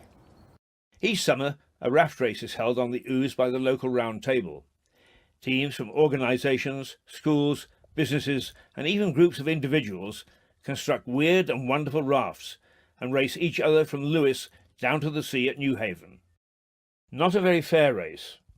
The crews bombard each other with flour and water bombs, water pistols, and any other old rubbish. Spectators add to the mayhem by pelting other missiles at the crews. The first few hundred meters are quite torrid, because from the bridges here, people hurl flour bombs and eggs and all sorts of things at you, really. But when you get past Lewis, it's quite peaceful and serene down the river, and you've got the tide to help you along as well. Last year the theme was the Rio Olympics, so again it was quite open to interpretation. You could just take Brazilian culture or, of course, the Olympics. I actually took part last year. I duly sank in Newhaven Harbour, unfortunately. But obviously we put the proper safety provisions in place, and we were fished out before we were swept out into the English Channel. There's been suggestions this year that there will be pirate rafts and people drinking rum and trying to board other people's boats, but we'll see how that happens. We're limited for safety reasons to 25 rafts. In the next number of weeks, we're going to have talks with all the safety bodies, and perhaps we may be allowed more, but obviously safety is our main priority. This year I've been absolutely inundated with applications. I think I've sent out over 100 application forms. Wow! Now, how do you select which of the 25 are going to be lucky? It's down to, in a lot of cases, the event is sponsored, so in many cases sponsors may get priority, but overall it's just a lottery, really, and or the best rafts will be chosen. Now, in fundraising, do people just donate, or what do you do? Do you have people shaking cans? There's a certain amount of bucket collections, and also there's an entry fee for the raft race itself. A good portion of that money goes to the actual operational costs of providing the safety provisions and so on. But obviously, whatever's left over will go to the local charity. Right.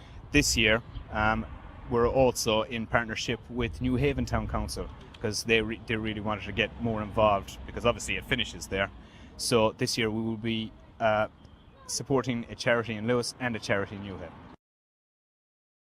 A lot of people line the banks. Do you take an estimate of how many people are here on a good Sunday? We would estimate maybe 5,000 to 7,000, but we've no way of telling, really. But it seems to be a very popular event, and the people of the town have taken it to their hearts. Yes, indeed they have. I mean, it's a wonderful occasion. After all the bloodshed and death in this little town, that regatta makes me feel a lot better. Time for a little nap, I think.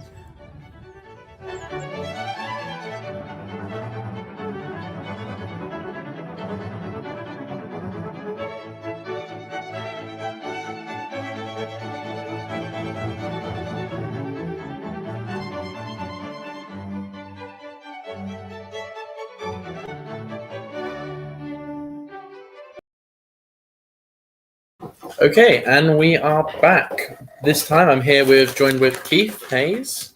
Good morning. And Stuart is lurking in the background. I don't lurk, mate. He's lurking in the background.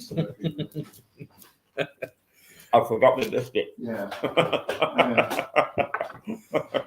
Well, look, everybody's going to feel sorry for me today because Max has decided that I'm a Celt and therefore an inferior person. So I shall report him to Nicola Sturgeon immediately. Oh, God, not Nicola Sturgeon. Dear old Nicola. Have you noticed how quiet she's gone recently? Yeah, I have. She had a few controversial things she said, and then she went silent after the media. Well, you know why, don't you? No, why? Well, she was caught on camera curtsying to the Queen. Well, that's not a done thing. What do you mean? Well, just before the Queen died, there was camera showing her meeting the Queen and curtsying. And of course, she's been all for Scottish independence. Oh, so, right. That's just the courteous thing to do when you meet the Queen. Well, it may be, but no, that's that whole thing about. But the followers, huh? People. This is what I was saying about these people that get really vicious when they demonstrate is you think everybody is nice and courteous and thinks things through the way that you do and the way that Stuart does and perhaps the way that I do, although I'm the ranter and the raver. But they're not. People get terribly, terribly wound up to the point where they can be vicious when they're in a mob. And a lot of those people who support Nicola and Scottish independence, I'll tell you something, and he will bear me out. You generally speaking, you would say that the prod community in Northern Ireland are pro-British, wouldn't you? A what? Pro-British. That's the impression they're given, yes. Well, I'll tell you, the most frightening experience I ever had in Northern Ireland was being ordered off the Shankill by a prod, an extreme prod. And I looked into that man's eyes and I could see what he said is, if you're not off here in 2 minutes, I'm going to shoot you. And he meant it. And those eyes were vicious and fierce. And there was no sense in saying, hey, let's talk about this, because I wouldn't have got a word out. Now, that sort of supporter is Nicola Sturgeon would have in her happy band, people who are so geared to Scottish independence that they can't see anything else, and they get very nasty. I do think Scotland should go independent. I think we should be able to vote on it as well this time if she wants another referendum. How would you vote? I would vote for them to leave. I think I would too. Yeah. Well, the problem is, what you both don't understand, they haven't got any money. No, they haven't. Yeah, I know. That's their problem. The reason I joked about you being half Scottish earlier was because the Scottish seem to be irrationally upset with the British. So why can't we do the same thing back to them? I know you're badly educated, but have you ever heard of the Enlightenment? Being what? The Enlightenment. I've heard the phrase, but not phrase when there was incredible innovation in all kinds of things like in industry and science. And they would trade. The Scots were the biggest traders in the world. If you went to Hong Kong, there's Jardine Matheson Scots. There's all kinds of Scots. Scots thought about the trains. They thought about everything. The Scots are the most highly brightest bunch of thingy-bob. They're not like you see. And how many years ago was this? A long time ago. Long before you were born. But at one time, we were an integrated nation. We're not an integrated nation anymore. Things have changed, Stuart. Yeah, you've lived in Northern Ireland, and you know very well how. I mean, now there's a majority of Catholics in Northern Ireland, apparently. Well, that was always going to be the case. Now, look, I was always saying to people, they're Catholics. They breed more. They do. They don't believe in contraception. Well, actually, that's true, isn't it? Or has the Catholic Church in Ireland, in actual Ireland proper? There's no such thing as contraception, for God's sake. Contraception wasn't allowed in Ireland. No, that's right. That's why they all had 8 families of 8, 9, 10. And also, there was all this kind of, Good morning. Good morning. There was also all this kind of thing with if you went to the west of Ireland, every village, every small village has a funny boy. A village idiot. Yeah, because Uncle Bill has actually fucked his daughter, right? All that kind of thing. All of them. Well, yes, it is. Place to sue you, wouldn't it? Yeah, but I mean, with all due respect, is in the last century before this, there was a lot of that going on in the north of England, or for that matter, probably the south of England, because of the isolation of communities. I mean, there are people who, in our time in Northern Ireland, people would tell me that incest was still rife. Oh, absolutely. On the Shankill. Yeah, absolutely. Yeah, really. Oh, totally. In the west of Ireland, I mean, it was absolutely rife. But you've got to do something in the dark winters, haven't you? It's disgusting. What else are you going to do? Right. Okay, where are we? It must be. We've only got 8 minutes left. Close to closing time. Okay, Nick. What were you asking me? You asked me something. asked you about Ireland, and then we had a whole conversation about it. Right, yeah. Well, we've had the conversation about that. But actually, one of the things that is very true, and he spent a lot of time there, and I lived there for 15 years, so I got very, very close to the community. Is there is always an underlying sense is that we don't care. Britain doesn't care about them. And actually, when I was doing, he's dead now, so I can take his name in vain. But there was a journalist called Bill Stevens. You may have known Bill Stevens. He was a front bencher for the Express, but he was also head PR for British Airways. And we were discussing the issues of the Belfast to London run. And he said, look, he said, you look out of that window. And we were in London. Look out of that window, and the people passing the street don't give a fig about Northern Ireland.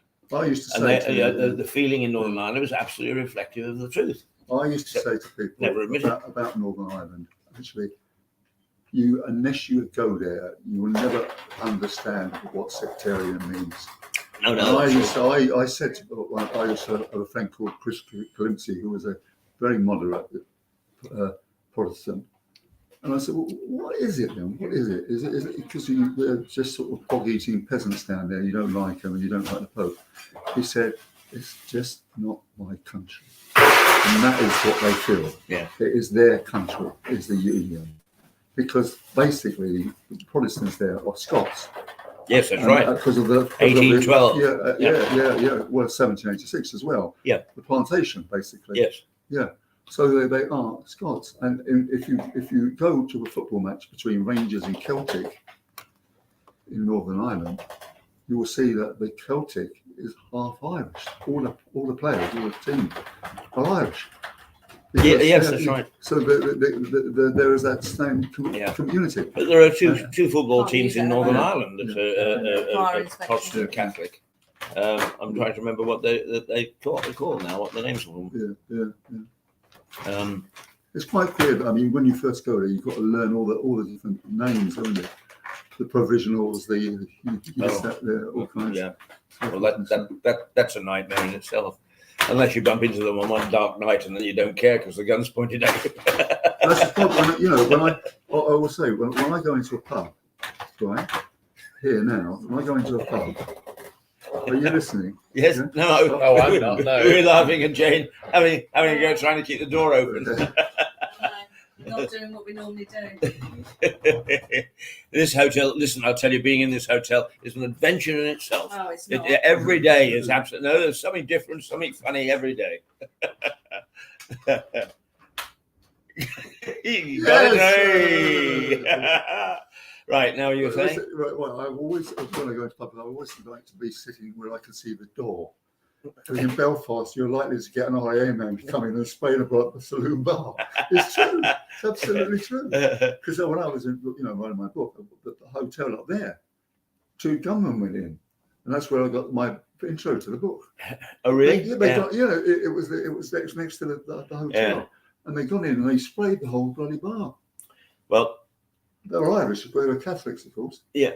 The names have now gone out of my mind, but is you go from Derry, London Derry, over the mountains, and at the base of the mountains on this side there is a town, small town, and the provost used to fix the phone box. So you put the money in, and it was diverted and went into their fund.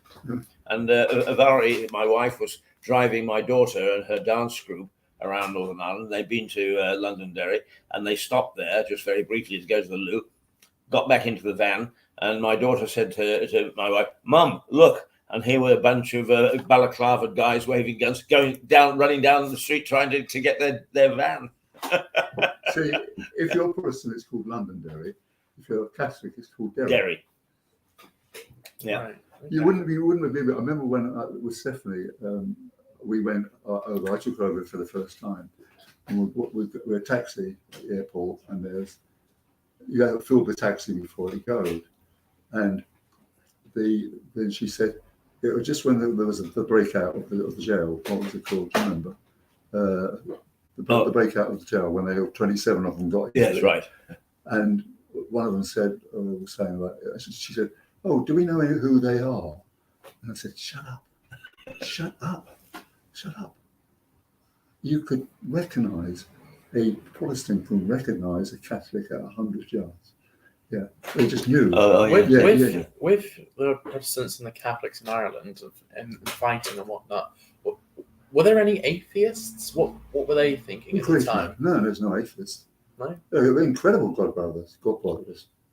Yeah, they're absolutely bloody. You know, Paisley it's a religion. Like Ian Paisley was like a 19th century tub thumping, wasn't he? Oh, absolutely. And they're incredibly, extremely religious. They really are, particularly his lot. An extremist religion. Yeah. Is what's it. Mind you, when you met him socially, occasionally, he was very, very funny. And if he didn't want to say something to the press, he used to say, "I smell the devil's buttermilk in your breath." Yes. But when you actually got on with him, he was really funny. Oh, absolutely. When he was was ready to talk to the press, he used to page himself in the Europa Hotel. Yeah. When you heard, with the Reverend Ian Paisley, please come to the desk, is all the journalists flooded into the lobby because they knew he was going to hold a press and conference. the only press person he would speak to was Eamon Maloney, wasn't it? He was a little fat Catholic guy. "Hey man, watch out in the now, yeah." So you are. Oh dear. But you've got to understanding Northern Ireland is just unbelievably difficult. I mean, you can't really understand the sectarianism. Why? Unless you live they hate one another. Yeah. I mean, of course, it was always going to be. I mean, I know an awful lot about where I'm because I'm a Celt. And I remember when I first went to Dublin, when the FT sent me there, I just felt there, on that moment I know, I belong here. I just had this feeling of belonging. Yeah, rather you than me. Well, I don't know, but right, how are we going on time? We should finish now, really. Right, okay. Well, I think we should finish now. Oh, my but goodness, actually, hang on. Look, she's put on a bit of weight, hasn't she? It's all that bloody money. It's all those foreign holidays old Rooney gives her, isn't it? Just so we can go to the bloody brothel while she's in the Bahamas. Yeah. I mean, actually, I find all that stuff terribly uninteresting and dull. Yeah, so who cares what we call one another? The slightest interest in and Leslie keeps saying to me, "Oh, look, this is how they was. They're so far." I said, "No, who's she?" I said, "Is she the one that you keep talking about with the big arse? Is it Kardashian or Dashian or something?" Kardashian. Oh, Kim Kardashian. I said, "What's she famous for?" I mean, all these bloody people. She's famous for marrying someone famous. Yeah, I tell you what, though, I tell you, so many celebrities are famous for being famous. That's right. Yeah. I wouldn't recognise them if I bumped into them. Anyway, we're right towards the end, Max. I've been actually, although I haven't been in front of the camera this morning, I've been lurking in the background watching the two of you, and you've been very entertaining. Very entertaining indeed. Listen. You've given me 2 belly laughs at least in the last hour, and God bless you. I can't wait for next Wednesday to see you together again. Not. I'm sorry to upset you, Keith, but I'm afraid that Max and I have signed up as a comedy duo with a rival TV. Yeah, well, I used to be your number one, Oliver, but you've got a new one. Yeah, no, we were Poirot and Hastings. Right. Before we get carried away, we'd better say toodle pip, I think, don't you? Yeah. Wrap up. All right. Thank you very much for watching. We will be back on Wednesday with me and Stuart again. Tomorrow will be me and you for the first hour, and then a half an hour break, and then me and Liza for the last hour. Oh, right. Yes, Liza in tomorrow. I take it we didn't hear from Jane this morning. No, unfortunately. What we should tell you is that Jane, who is our regular correspondent from Hastings, is picking grapes. And if there's any profession or activity that I approve of, it's picking the grapes for the next bottles of wine to be made. It can be very difficult back-breaking business. Yes. You've either got to bend down like this or reach out like that, and none of it's good for your spine. But to keep us in bottles of wine, somebody's got to do it. Yeah, it's hard work, but somebody's got to do it. All right. Thank you very much. Okay. Toodles. See you tomorrow at 9:30. Yes, 8:30. 8:30. Sorry, you'll see 8:30. it at 8:30, and yeah, and 8:30 you and tomorrow Liza, morning. I think at 9:30, isn't it? 9:30 to Yeah. 10. Yes. Yes. Good. Well done.